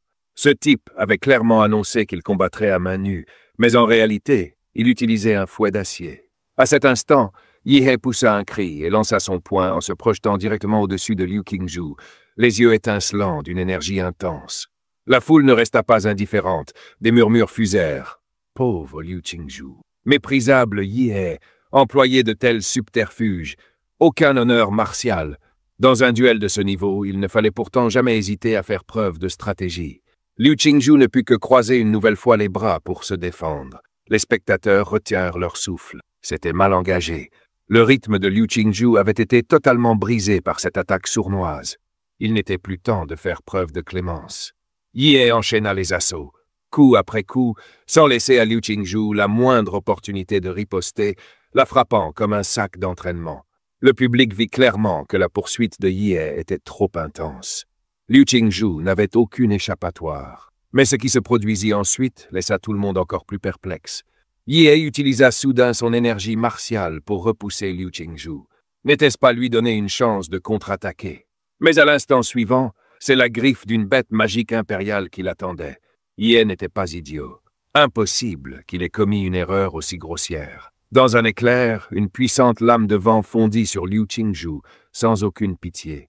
Les yeux de Liu Qingzhou s'écarquillèrent. Cette attaque était un coup de paume chargé d'énergie martiale. Elle bondit dans les airs avec élégance, esquivant comme un ange en plein vol. Un fracas retentit lorsque les griffes heurtèrent sa barrière défensive. Yi réapparut juste au-dessus d'elle, un rictus mauvais aux lèvres, les mains tourbillonnant d'une puissance dévastatrice. « Liu, ne t'enfuis pas !»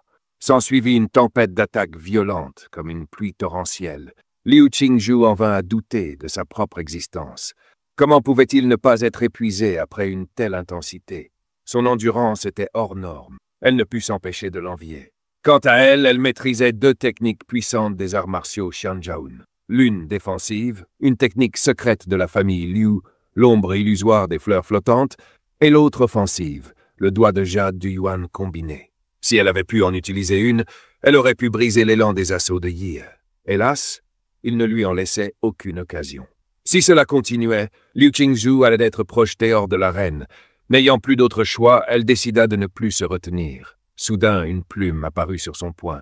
Les yeux de Yie se plissèrent. « Tu vas enfin utiliser ton atout !» Un long cri résonna dans l'arène, annonçant l'éveil d'une lignée de sang, l'oiseau des enfers. Une silhouette mi-humaine, mi-oiseau s'éleva dans les airs, ses ailes violettes battant dans un vol majestueux, tandis que des plumes flottaient lentement. C'était l'éveil de la lignée magique. Pour la première fois, Liu Qingzhu révélait son héritage, l'oiseau des enfers. « Yie, tu ferais mieux de faire attention. Sous cette forme, je ne contrôle pas ma puissance. » Yie sourit, satisfait. C'était exactement ce qu'il attendait. Jusqu'à présent, il n'avait utilisé qu'environ la moitié de sa force. Maintenant, il allait se battre sérieusement. Cependant, la seconde suivante, Liu Qingzhu apparut derrière Yie. Elle avait utilisé la technique du doigt de jade du Yuan combiné des arts martiaux Xianzhou, combiné à sa forme éveillée. Mais Yie ne comptait pas se laisser faire. Sa propre lignée de bêtes magiques impériales s'éveilla dans un frisson d'excitation. Il rugit et lança son poing en explosion atomique. Un fracas titanesque retentit. Une onde de choc gigantesque secoua l'arène tout entière. Le public haleta. Quelle puissance! Quelle intensité! Je n'arrive plus à ouvrir les yeux. Liu Qingzhu poussa elle aussi un cri, les yeux écarquillés, une goutte de sueur froide perlant sur son front. Tous deux semblaient indemnes. Mais derrière Yie, des arcs électriques crépitaient encore, et le sol s'était fendu en une toile d'araignée.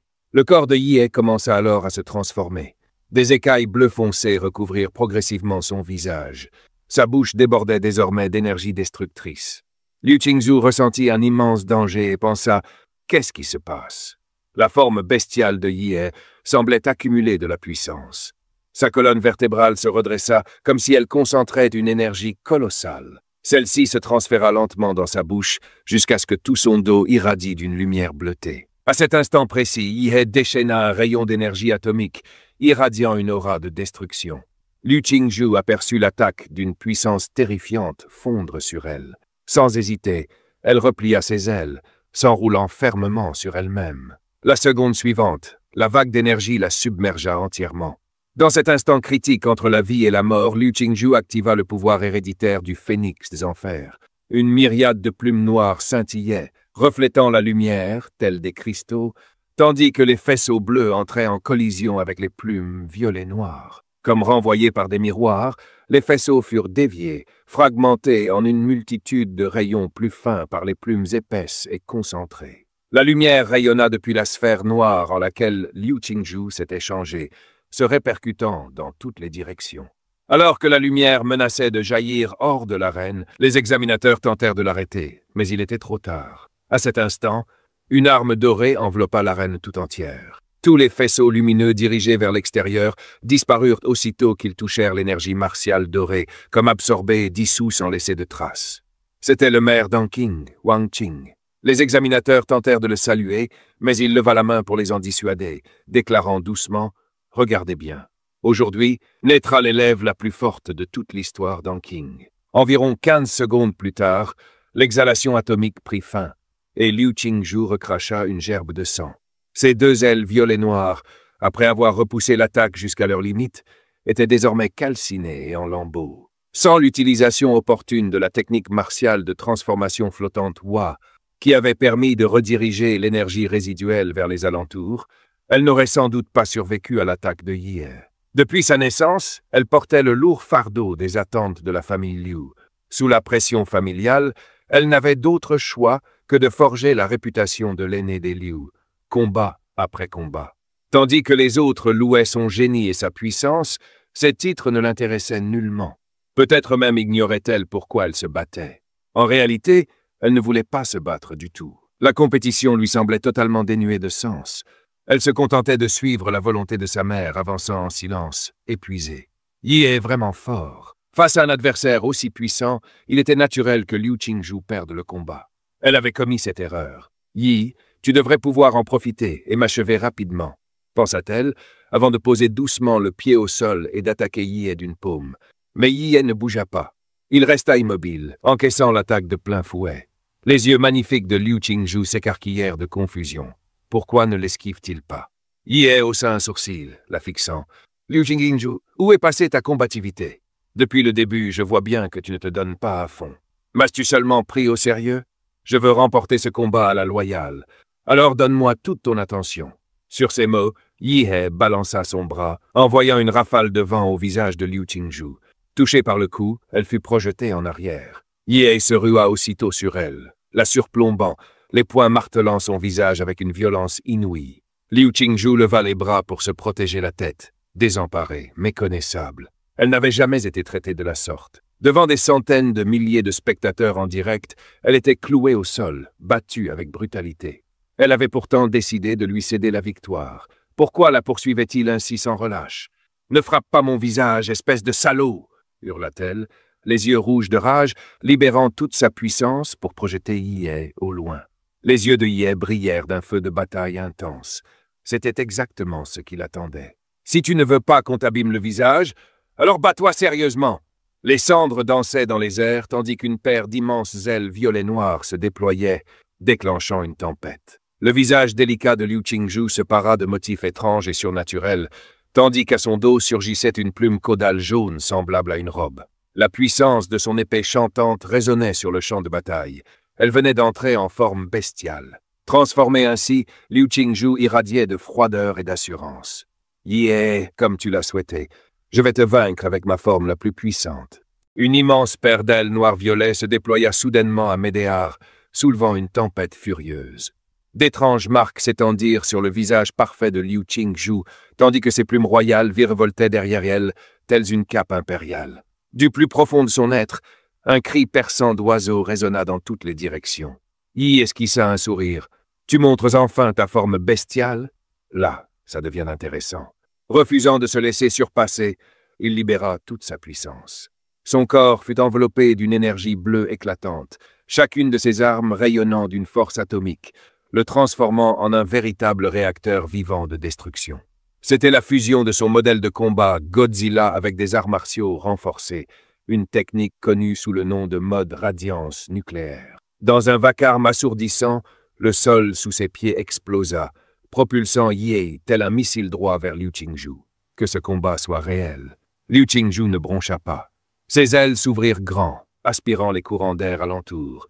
Elle invoqua une tempête en entonnoir, chargée d'une énergie spectrale capable de tout dévorer sur son passage.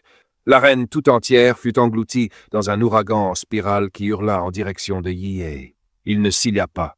Comme une torpille, il se jeta droit dans l'œil de la tempête fantomatique. À l'instant où il pénétra la tornade, une gigantesque détonation atomique éclata dans un éclat de lumière bleue, transperçant la tempête. Animé d'un élan irrésistible, il fonça droit sur Liu Qingzhou. Son visage se transforma. Les marques étranges sur sa peau virèrent au pourpre écarlate. Elle poussa un cri strident, libérant son pouvoir ancestral, le hurlement spectral aviaire. L'onde sonore déforma l'air lui-même, se propageant comme une onde de choc à travers toute l'arène. Yi fut aussitôt submergé par la déferlante. Son armure atomique vacilla dangereusement, presque annihilée par les fréquences mortelles.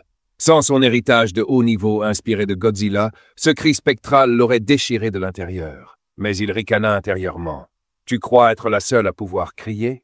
Les vertèbres de sa colonne s'illuminèrent une à une. La puissance atomique envahit tout son corps, tandis qu'il activait sa capacité ultime. Souffle atomique, mode puissance maximale. Une lueur de détermination brilla dans les yeux de Liu Qingzhou.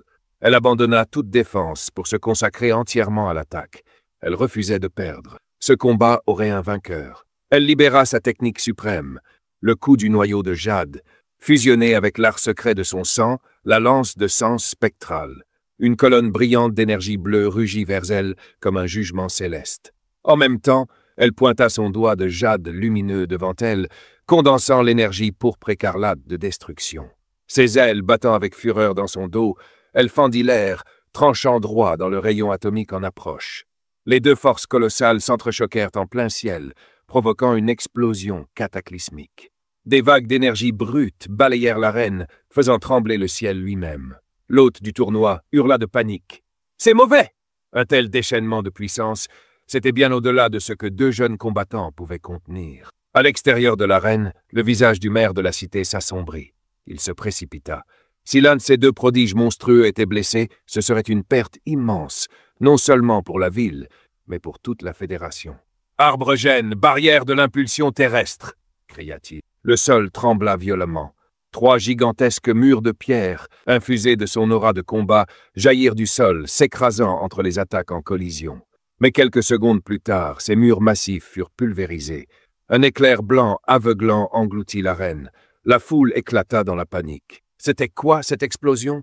C'était pas les murs du maire, là? Ouais, maire m'a essayé d'arrêter le choc. S'il n'était pas intervenu, on aurait peut-être été soufflés nous aussi, dit quelqu'un dans la foule. Le maire se tenait au bord de l'arène, noyé de fumée, le visage grave. Il avait réagi rapidement, déployant 3 murs de l'impulsion terrestre pour atténuer l'impact. Mais il n'avait pas eu assez de temps. Les murs étaient encore en formation lorsqu'ils furent réduits en miettes, laissant passer la totalité de la collision.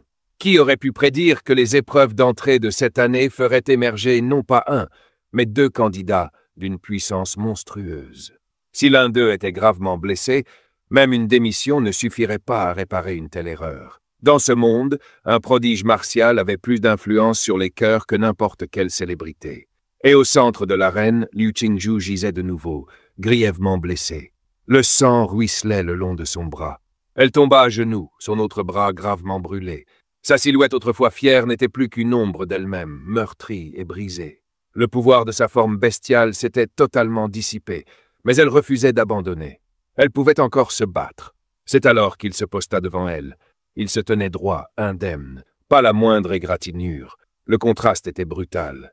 Liu Qingzhou en fut bouleversée. Elle savait que son dernier coup avait porté. Pourquoi avait-il l'air de n'avoir rien ressenti? Il la regarda de haut et dit, d'un ton détaché, « Si tu ne purges pas cette radiation nucléaire de ton corps rapidement, c'en est fini de toi. » Liu Qingzhou se figea, puis laissa échapper un son étranglé au bord des larmes. L'injustice était insupportable. « Je n'ai jamais voulu me battre aussi violemment contre toi. Pourquoi tu m'as poussé à bout? C'est du harcèlement, tout simplement. » Il s'agenouilla, la fixant droit dans les yeux. « Tu détestes vraiment te battre? Ou tu es juste trop têtu pour admettre que tu voulais gagner? Je l'ai senti dans cette dernière attaque désespérée. Tu brûlais d'envie de l'emporter. » Liu Qingzhou ne trouva rien à répondre. Il avait raison. À cet instant précis, elle avait voulu gagner. Ce désir l'avait poussé à baisser sa garde, à tout miser. Mais que lui arrivait-il? Elle avait toujours haï les combats. Elle voulait perdre vite. Pas vrai? Et pourtant, dans ce dernier affrontement, elle avait ressenti autre chose. Quelque chose de brut et grisant. Cette montée d'adrénaline à se battre non pour les autres, mais pour elle seule. Il posa doucement une main sur son épaule. « Tu as perdu parce que ton esprit était embrouillé pendant le combat. » Puis, sans la moindre hésitation, il absorba la radiation nucléaire qui subsistait dans son corps. Liu Qingzhou baissa les yeux. Les radiations et les blessures à son bras se résorbaient à vue d'œil. Il la fixa avec sincérité et déclara « Malgré tout, tu restes l'adversaire la plus forte que j'ai jamais affrontée. Si une autre occasion se présente, j'aimerais te combattre de nouveau, sans distraction. Juste un duel pur. » Liu Qingzhou. Ses joues s'empourprèrent à ces mots. À ce moment-là, la fumée au-dessus de l'arène se dissipa enfin. Toutes les caméras zoomèrent sur le centre de la scène. Le présentateur s'écria, plein d'enthousiasme. « C'est lui. Il est toujours debout. » La première demi-finale est terminée. Ye du premier lycée d'Ansheng l'emporte. Peu après, Suzhou remporta également son match. Le duel final des épreuves d'Ansheng allait commencer. La voix du présentateur résonna à plein volume. Le combat final est lancé. Ye du premier lycée d'Ansheng contre Suzhou, lui aussi du premier lycée d'Ansheng.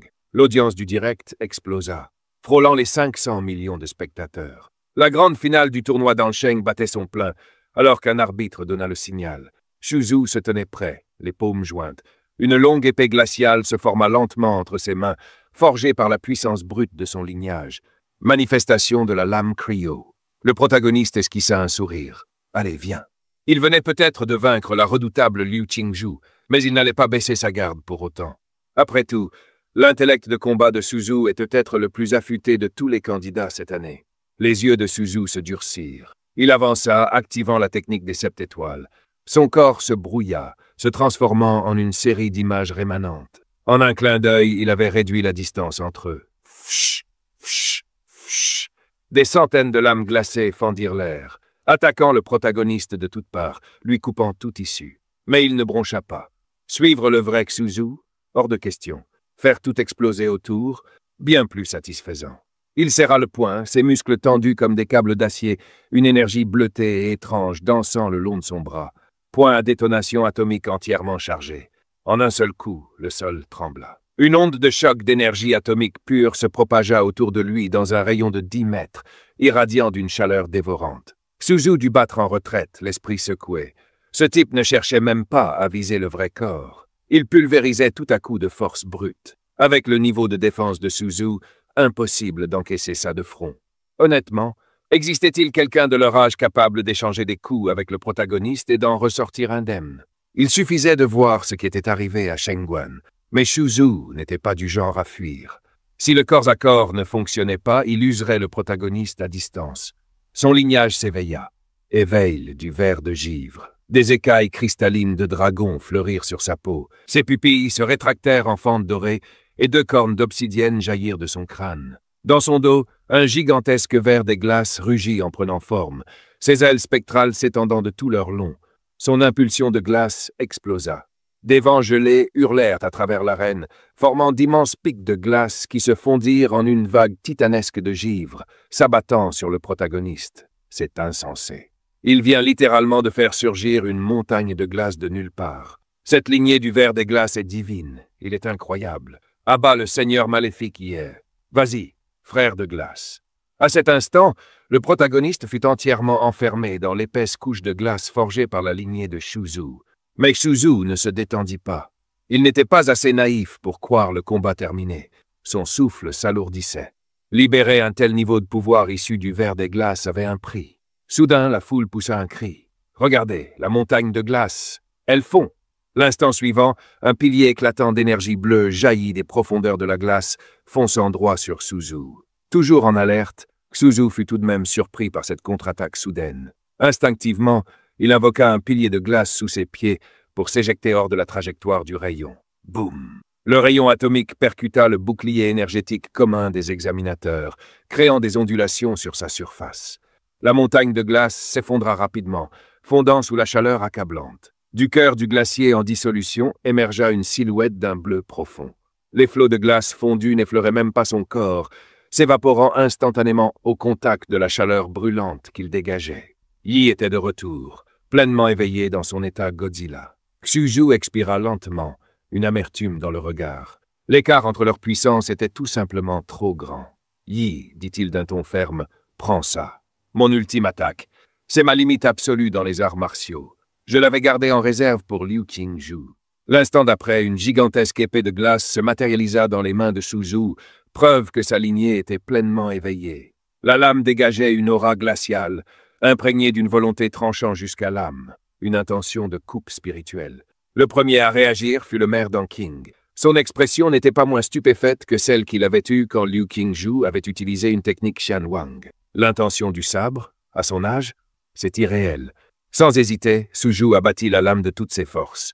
Goutte, goutte, quelques gouttes de sang brûlant éclaboussèrent le sol. Yi leva le bras juste à temps pour bloquer le coup, mais une entaille profonde jusqu'à l'os s'y dessina. Pourtant, la blessure brillait d'une lueur bleue.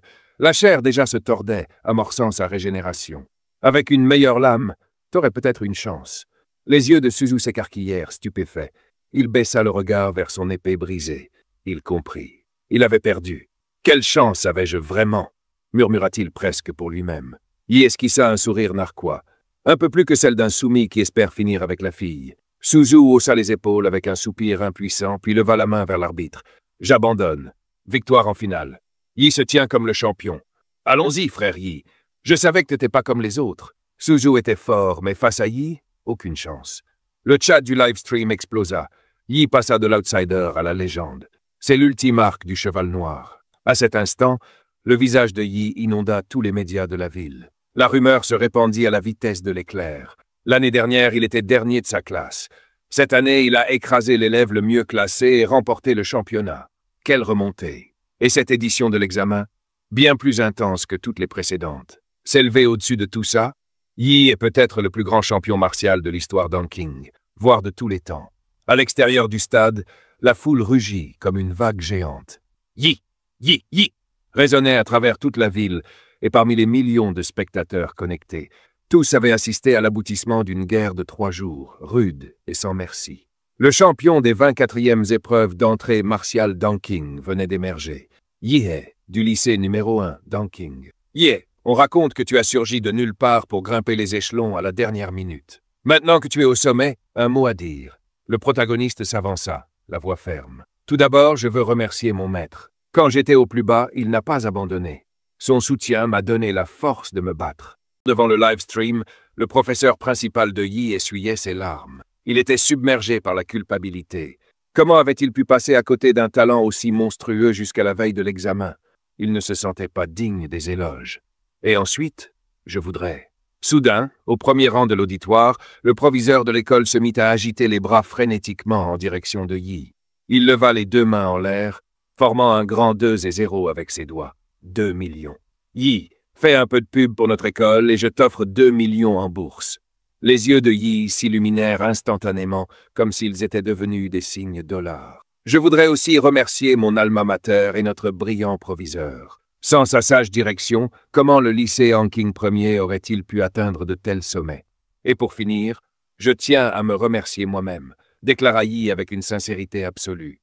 Sans mon travail acharné, ma persévérance implacable et mon intelligence sans pareille, rien de tout cela n'aurait été possible. Il avait dit cela le plus sérieusement du monde, sans la moindre honte. C'est alors qu'une interface familière apparut, avec un smiley boudeur. Félicitations, hôte. Vous avez obtenu le titre de major de promotion. Récompense, une capacité de gabarit aléatoire. Tirage débloqué. Attends, major de promotion est un vrai titre? S'étonna Yi avant d'esquisser un sourire. Donc, le gabarit a aussi un système de succès. C'est une sacrée bonne surprise. Pendant ce temps, dans le couloir du stade, une nuée de journalistes avait déjà encerclé Yi. Caméras et micros tendus de toutes parts. Yi, avez-vous ressenti beaucoup de pression pour remporter le championnat cette année? Comment avez-vous progressé aussi vite en seulement 6 mois? Envisagez-vous de postuler à l'université Étoile Capitale? Yi leva les mains en signe de reddition, visiblement excédé. Pitié, arrêtez de me courir après. J'ai vraiment besoin d'aller aux toilettes. Mais un type à l'air douteux lui colla un téléphone sous le nez avec un sourire en coin. Yi, une petite question. Entre Lu Qingzhu et Kai Shaoling, laquelle est la plus jolie? Ou alors tu préfères Xinguang? Ou peut-être Suzhou? Nope, c'est fini pour moi. Yi prit la fuite comme une fusée. Il n'avait pas de temps à perdre avec ce genre d'interview pour fans bizarres. Après avoir enfin semé la meute médiatique, il se réfugia dans le gymnase vide. Reprenant son souffle, ses yeux brillèrent d'excitation. Donc le gabarit n'est pas à usage unique. Je peux en débloquer d'autres grâce au système? C'est de la folie. J'adore ça. À ce moment précis, une voix calme retentit derrière lui. Yi, félicitations pour ton titre de major. Yi sursauta, se retournant d'un coup, croyant qu'un autre journaliste l'avait retrouvé. L'homme ôta son chapeau et sourit. Détends-toi. Je ne suis pas avec les médias. Je viens d'Étoile Capitale. Parlons d'un sujet un peu plus confidentiel. Le verrou génétique. Yi se figea. Le verrou génétique? Il n'avait jamais rien débloqué de ce genre. Tous ses pouvoirs venaient des gabarits de monstres. Est-ce que ce type connaissait son secret? Qui était-il vraiment? D'après les vagues souvenirs du corps d'origine, ce terme n'était apparu qu'une seule fois, venant de son père, prétendument chauffeur de taxi ordinaire. L'homme sortit un dossier de son sac et dit avec un petit sourire, « Dis-moi, tu n'es pas curieux? Ton père, un simple chauffeur de taxi.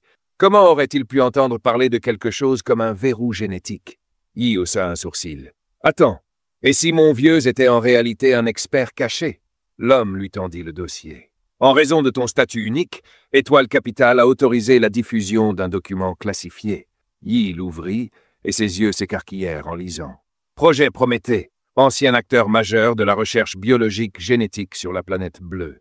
À la suite d'un incident classifié, l'Institut avait été mis sur liste noire par plusieurs nations. Ces chercheurs clés avaient disparu dans la clandestinité, effaçant leurs identités. Le verrou génétique était l'un de leurs projets les plus ambitieux. Yi referma lentement le dossier, un éclair de compréhension traversant son esprit. Donc, vous pensez que mon père, chauffeur de taxi d'apparence banale, était en fait un chercheur senior de Prométhée? Et moi, je serais l'un de leurs sujets d'expérimentation secret?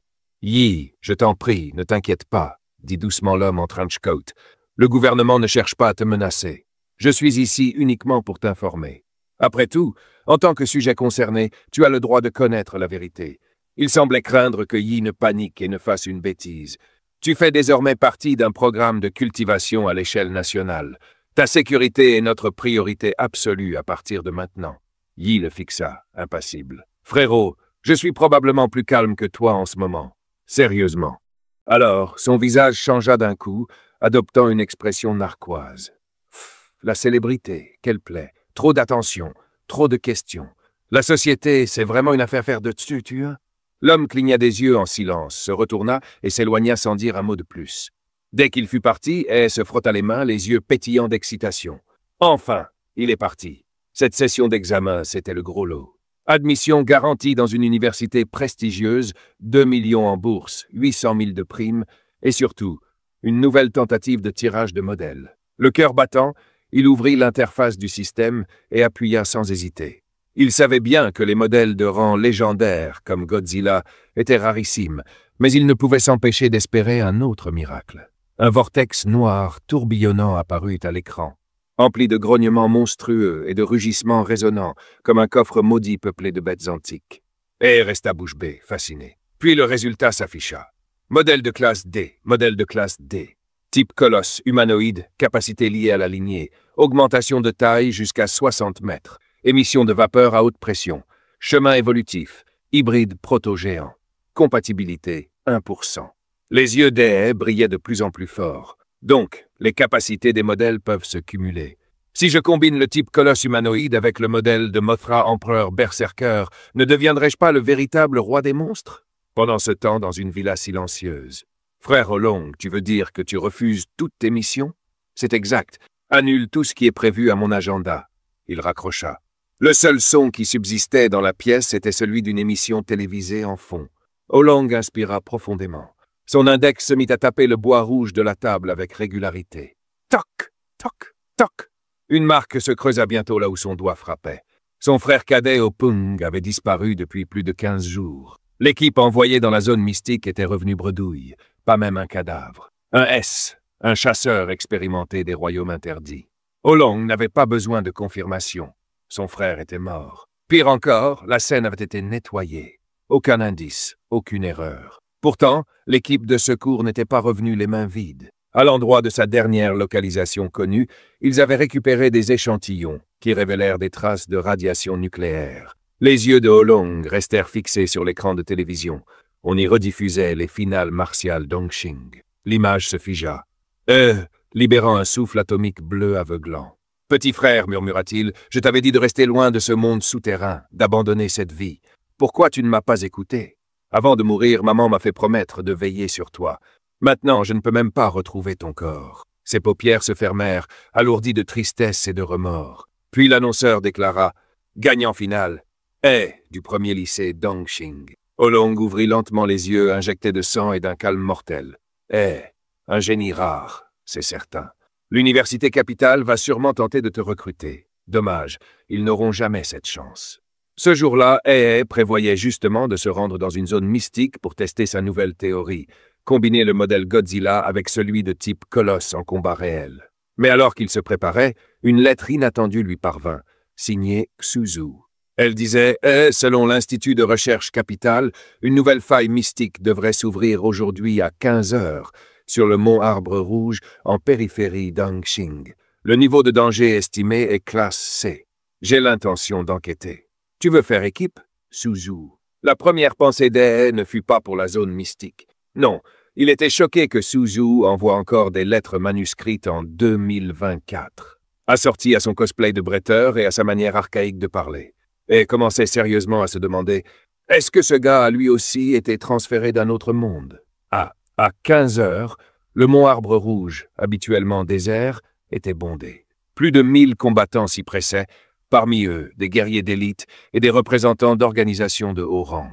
Au pied de la montagne, Hay retrouva Xuzu, désormais armé d'un sabre à la taille. « Hay, tu es devenu plus fort. » Hay fut surpris par la justesse de son observation. Il avait en effet utilisé une partie de sa récompense pour acheter plusieurs sérums génétiques, faisant grimper sa compatibilité avec le modèle Colosse à 35%.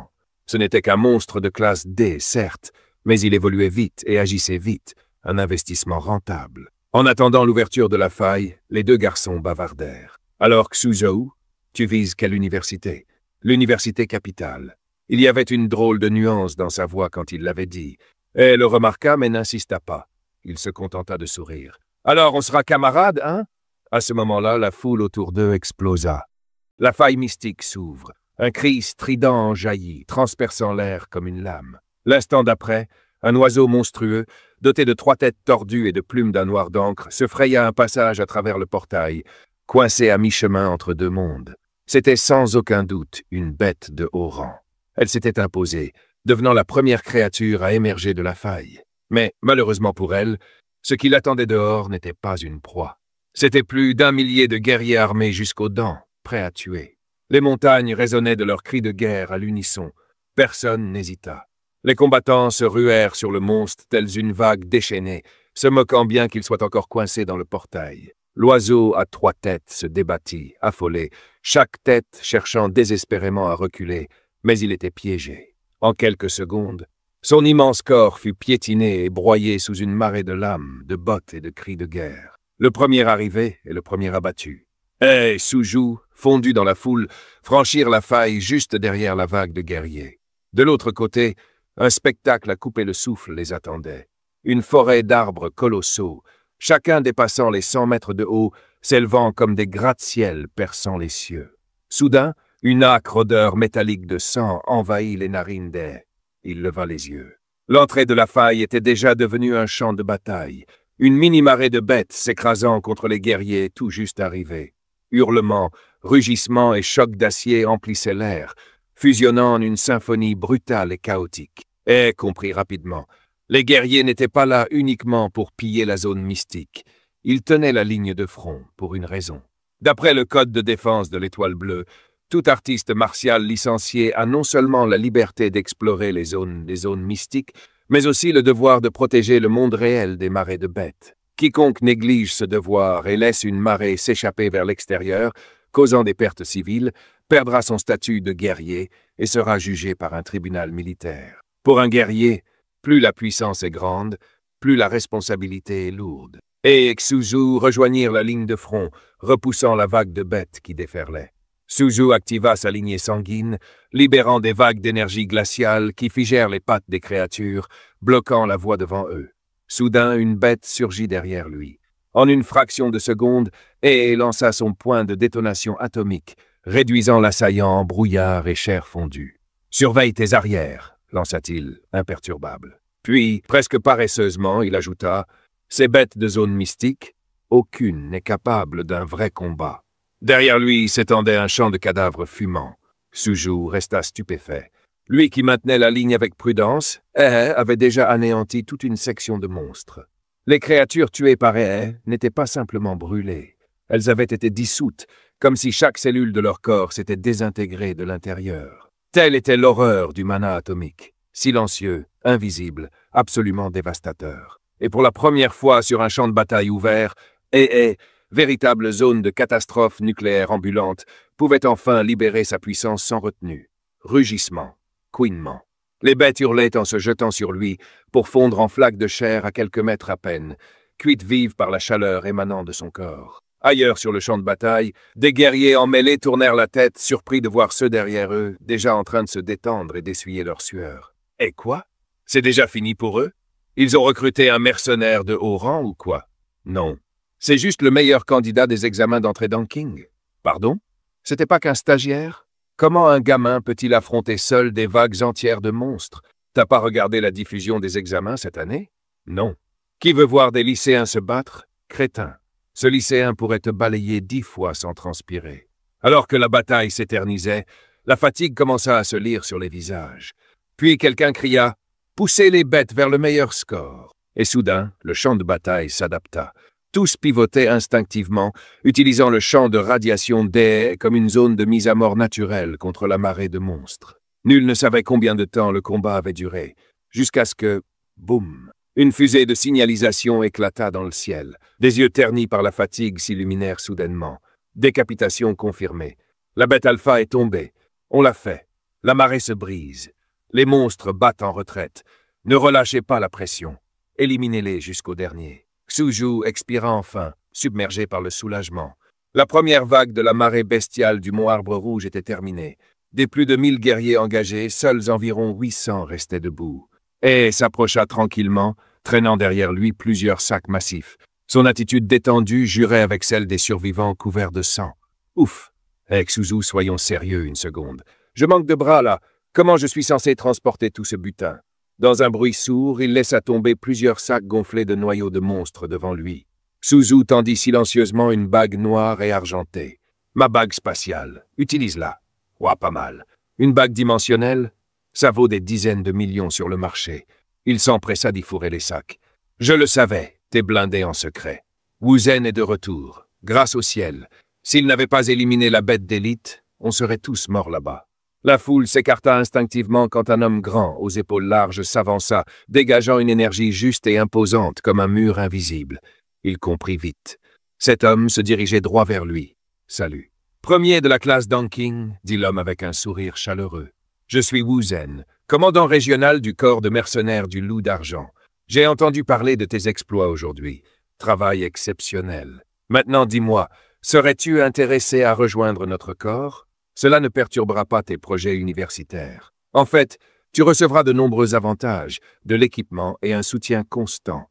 Pour quelqu'un comme toi, je suis prêt à t'offrir immédiatement un contrat de membre rang S. » L'offre de Wu Zhen arracha immédiatement des exclamations aux guerriers alentours. Le corps du Loup d'Argent, une organisation de mercenaires de renommée nationale, et son commandant régional recrutaient personnellement le protagoniste. Une opportunité unique dans une vie. Devenir guerrier était un chemin coûteux. Sans le soutien d'une faction, peu allaient bien loin. Même les étudiants d'élite de l'université de l'Étoile Capitale recevaient rarement un contrat de rang S. À ce moment-là, un tigre rayé éclatant sortit de la foule. Sur son dos, une femme remarquable à la prestance affirmée et assurée. « Alors c'est pour ça que tu t'es précipité ?»« Wu Zhen, » lança-t-elle sur un ton moqueur. « Tu voulais rafler la mise avant qu'on arrive ?» Elle se tourna vers le protagoniste. « Yeah, et si tu rejoignais plutôt le corps Cheongdak? On est peut-être plus petit que le Loup d'Argent, mais si tu nous choisis, je te garantis personnellement 15% de nos ressources mensuelles de cultivation. Aucune condition. » Silence choqué. Ce n'était pas une offre. C'était carrément comme donner les clés de la guilde à un lycéen. Et il lui lançait des contrats de haut niveau comme ça? Le protagoniste, pourtant, se contenta de sourire et de secouer la tête. « Merci, mais pour l'instant, je ne prévois pas de rejoindre un corps. » La femme rit doucement, nullement déstabilisée. Je m'en doutais. Attirer le meilleur élève ne serait jamais facile. Pas grave, Yi. Considère ça comme notre première rencontre. Si un jour tu as besoin de quoi que ce soit, le corps du Loup d'Argent n'est qu'à un appel. Le corps Cheongdak aussi, ajouta-t-elle avec un clin d'œil. Nous serons prêts. Avec la fin de la marée bestiale, les guerriers passèrent en phase d'exploration libre. Suju proposa une idée. Cette forêt est immense. La configuration est compliquée. On devrait grimper à la canopée pour observer le terrain avant d'aller plus loin. Ye acquiesça. C'était aussi son plan. Il activa son mode radiance nucléaire, concentrant l'énergie atomique sous ses pieds, puis s'élança comme une fusée humaine, fonçant droit vers la cime des arbres. Bientôt, il se tenait au sommet d'un arbre colossal, haut de plusieurs centaines de mètres, voire surplombant toute la zone mystique. « Attends, c'est quoi ça ?» dit-il en plissant les yeux, stupéfait. Au loin, au pied d'une chaîne de montagnes, un groupe de silhouettes humanoïdes géantes avançait lentement. Même à plusieurs centaines de kilomètres, leurs contours étaient clairs. « Ces trucs doivent faire... quoi? 1 kilomètre haut ?» murmura le protagoniste. « C'est complètement fou. » Guizhou s'apprêtait à répondre. Mais le protagoniste prit la parole en premier, la voix posée et remplie de flammes. « Inimaginable? Non. On est encore jeunes. Donnons-nous quelques années et ce sera peut-être nous qui les traquerons. Peut-être même que nous percerons le mystère de toute cette zone. » Suju se tourna vers lui, légèrement ébahi. Face à l'inconnu, son instinct était la peur. Mais celui du protagoniste? C'était de vaincre là, dans cet instant précis. Suju comprit. Le protagoniste n'était pas seulement plus fort. Il avait l'esprit d'un véritable guerrier. Pendant ce temps, le protagoniste lui-même frémissait d'excitation. « Attendez un peu, tas de muscles ambulants. Un jour, tous vos cœurs de monstres seront à moi. » Soudain, son capteur de champ vital s'activa, lui offrant une lecture complète de tous les êtres vivants dans la zone mystique. Un point ressortit immédiatement. Au sud-est, une vaste région lacustre. Un blanc total. Aucun signe de vie. Rien. Comme une zone morte, un véritable néant. « Ça, c'est louche !» murmura le protagoniste, les yeux brillants. « Plus les eaux sont étranges, plus les poissons sont gros. C'est là que se cache le vrai butin. » Sans la moindre hésitation, il se tourna vers Suju. « On y va. » Il était temps de tout miser sur le lac. Le protagoniste et Suju traversèrent rapidement la gigantesque forêt et atteignirent la lisière du mystérieux lac. À leur grande surprise, 3 personnes s'y trouvaient déjà. L'une d'elles n'était autre qu'une connaissance du protagoniste, Rainy. Il l'interpella, agréablement surpris. « eh bien, ne serait-ce pas la petite championne d'Anqing ?» lança Wang Yuli avec un sourire moqueur. « Attends, tu connais notre meilleur élève local ?» demanda l'un de ses coéquipiers, un grand sourire aux lèvres. « Allez, présente-nous. On a entendu dire qu'il traversait les marais de bêtes comme une ogive vivante. »« Rainy, ça fait combien de temps que vous êtes là ?» demanda le protagoniste. « Pas longtemps. On vient d'arriver. 2 de nos coéquipiers, de bons nageurs, sont descendus pour explorer les fonds. À peine avait-elle fini de parler qu'une silhouette jaillit de la surface de l'eau. C'était l'un des coéquipiers de Rainy. « Jackpot !» Yi Yang cria, visiblement surexcité. « Doucement. »« Quel genre de jackpot ?» demanda l'un des autres. « Il y a une ruine là-dessous. Une vraie. On va toucher le gros lot. » Le protagoniste donna un petit coup de coude à Suju. « Pourquoi tout le monde est si excité à propos des ruines ?» Suju expliqua. « Dans les zones mystiques, on trouve parfois d'anciennes structures que l'on pense être les vestiges d'une civilisation disparue. On les appelle des ruines. On dit que certaines théories modernes des arts martiaux et même des fragments de technologie génétique ont été recréés à partir de découvertes faites dans ces lieux. C'est alors que Yi Yang remarqua enfin les 2 nouveaux venus à proximité. « Attendez une seconde. C'est qui vous 2 ? Vous nous espionniez ?» La tension monta d'un cran jusqu'à ce que Wang Yuli intervienne rapidement. « Yi Yang, calme-toi. Ce sont Yie et Suzu, 1er et 2e au classement de l'examen d'entrée martiale d'Anqing. Leur niveau est largement supérieur à la moyenne. On devrait les laisser venir avec nous. » Yie posa nonchalamment une main sur l'épaule de Suzu. « Détends-toi, mec. On n'est pas là pour vous voler votre butin. On est là pour vous aider à le récupérer. » Yang plissa les yeux. « Très bien. Et comment on partage les gains ? » « On ne fait pas partie de votre équipe, » répondit le protagoniste avec assurance. « On prendra une part en fonction de notre contribution. Ce qu'on mérite, on le garde. » Yang était clairement agacé, mais il savait qu'il valait mieux éviter de se frotter à 2 étoiles montantes. Il grogna. « D'accord. Mais jouez pas au plus malin, compris ? » L'affaire conclue. Yang plongea dans le lac. Les autres le suivirent un à un. Grâce à leur force physique accrue et à leur capacité pulmonaire, les 6 guerriers plongèrent à environ 30 mètres de profondeur. Là, Yang retrouva un marqueur qu'il avait laissé plus tôt et mena le groupe dans un tunnel de grotte submergé. « Ce passage mène à la ruine, » dit-il. Une fois remonté dans la grotte, Yang jeta immédiatement un regard circulaire. « Han, où est Li Wei ? Je lui avais dit de monter la garde ici. Il a peut-être trouvé quelque chose et a décidé de se le garder pour lui, » grogna un coéquipier, visiblement irrité. Yang sortit sa radio et tenta d'appeler Li Wei à plusieurs reprises, sans obtenir de réponse. « Quand vous êtes arrivé, vous avez vérifié s'il y avait des signes d'activité de monstre ?» demanda calmement Wang Yuli. « Non. Li Wei et moi avons même utilisé des charges de détection. »« Rien. Pas un poil. Li Wei a disparu. On est sûr qu'on veut continuer ?» demanda un coéquipier hésitant. Après un bref silence, Yang serra les dents et lâcha. « On doit explorer. La richesse et la gloire sont juste devant nous. Si vous avez trop peur pour tendre la main, vous resterez au fond du panier toute votre vie. Ceux qui ont peur de mourir peuvent partir maintenant. Mais si vous voulez devenir riche, suivez-moi. » Personne ne bougea. Même le coéquipier qui avait exprimé des doutes resta muet. C'est bien pour cela que Yang avait raison. S'il y avait réellement une ruine devant eux, personne ne voulait laisser quelqu'un d'autre repartir avec le trésor. « Très bien alors, » dit-il. « On avance. » Dans un silence pesant, Yang prit la tête du groupe, tous en alerte maximale. À chaque pas dans l'inconnu, il alluma une lampe UV, révélant au sol les symboles qu'il avait marqués plus tôt avec Li Wei, luisant faiblement. L'équipe progressait prudemment. Le tunnel rétrécit jusqu'à ne laisser passer qu'une seule personne à la fois. Yi, avançant dans cet espace étroit, plissa légèrement les yeux. Il jeta un regard en arrière vers Kuju. Leurs yeux se croisèrent et ils échangèrent en silence, lisant sur les lèvres. Quelque chose cloche. Kuju acquiesça. Le timing ne colle pas. Rainy a dit qu'ils étaient arrivés au lac il y a à peine 10 minutes. Et pourtant, ces 2-là ont eu le temps de découvrir cette grotte, traverser le lac, trouver un tunnel caché et atteindre l'entrée d'une ruine. Ce n'est pas de la reconnaissance. C'est carrément un cheat code, murmura Kuzu. On se fait avoir, c'est clair. Tu veux prévenir ton pote et se barrer? Mais Yi esquissa un sourire en coin, le regard brillant. Détends-toi. J'ai une carte maîtresse.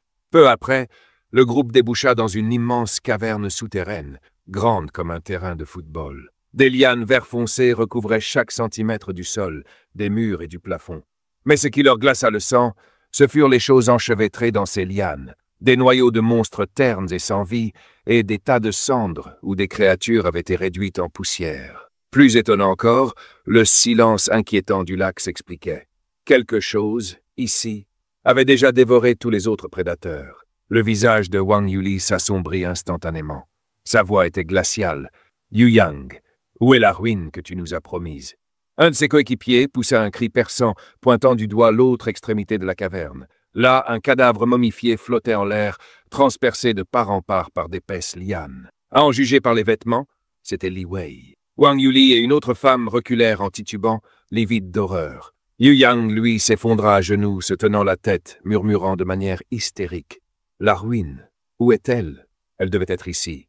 Li Wei est mort. Comment est-ce qu'il est mort? Les lianes, les lianes. » Soudain, un éclair de lucidité passa dans son regard. Sa voix se brisa en un cri désespéré. « Je crois que les lianes m'ont eu aussi.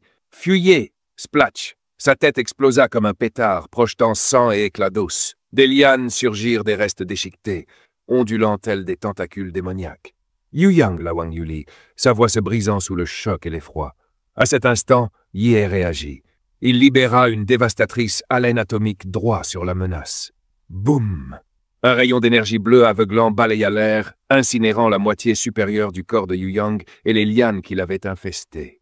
Les yeux de Yi étaient glacés, son ton encore plus froid. Je ne m'attendais pas à un monstre aussi intelligent. Il a tué 2 combattants, pris le contrôle de l'un d'eux, puis utilisé son corps comme appât pour attirer d'autres proies. Ce n'est pas de la chasse. C'est une embuscade stratégique. Ce qui signifie qu'on est déjà en plein cœur de son territoire de chasse. Crac! Crash! Derrière eux, d'énormes pierres et de grosses lianes s'effondrèrent brusquement, bloquant presque entièrement l'unique sortie. Le regard de Suju se fixa sur les lianes qui remuaient. J'ai lu des rapports sur cette espèce. C'est un démon liane fantôme de classe royale, niveau 2. Le souffle de Wang Yuli se coupa. Classe royale? Ces trucs-là ne sont même pas mesurables avec des niveaux classiques. Nous, on est tout au plus niveau 1. On ne peut pas gérer une telle puissance. Yi afficha un large sourire, ses dents blanches brillant dans la pénombre. Peu importe son niveau. Regardez bien pendant que je le réduis en miettes. Alors qu'il s'apprêtait à activer sa forme titanesque. Boum! Le tunnel effondré derrière eux explosa de l'autre côté. Une silhouette en émergea, vêtue de noir, enveloppée d'une énergie sanguine tourbillonnante qui déformait l'air autour d'elle. Une traînée de fumée cramoisie s'étirait derrière lui comme un étendard de guerre. « Je suis venu pour vous tuer. » Quelqu'un dans le groupe eut le souffle coupé. « C'est la fumée de Bloodshea. C'est un artiste martial de niveau 8.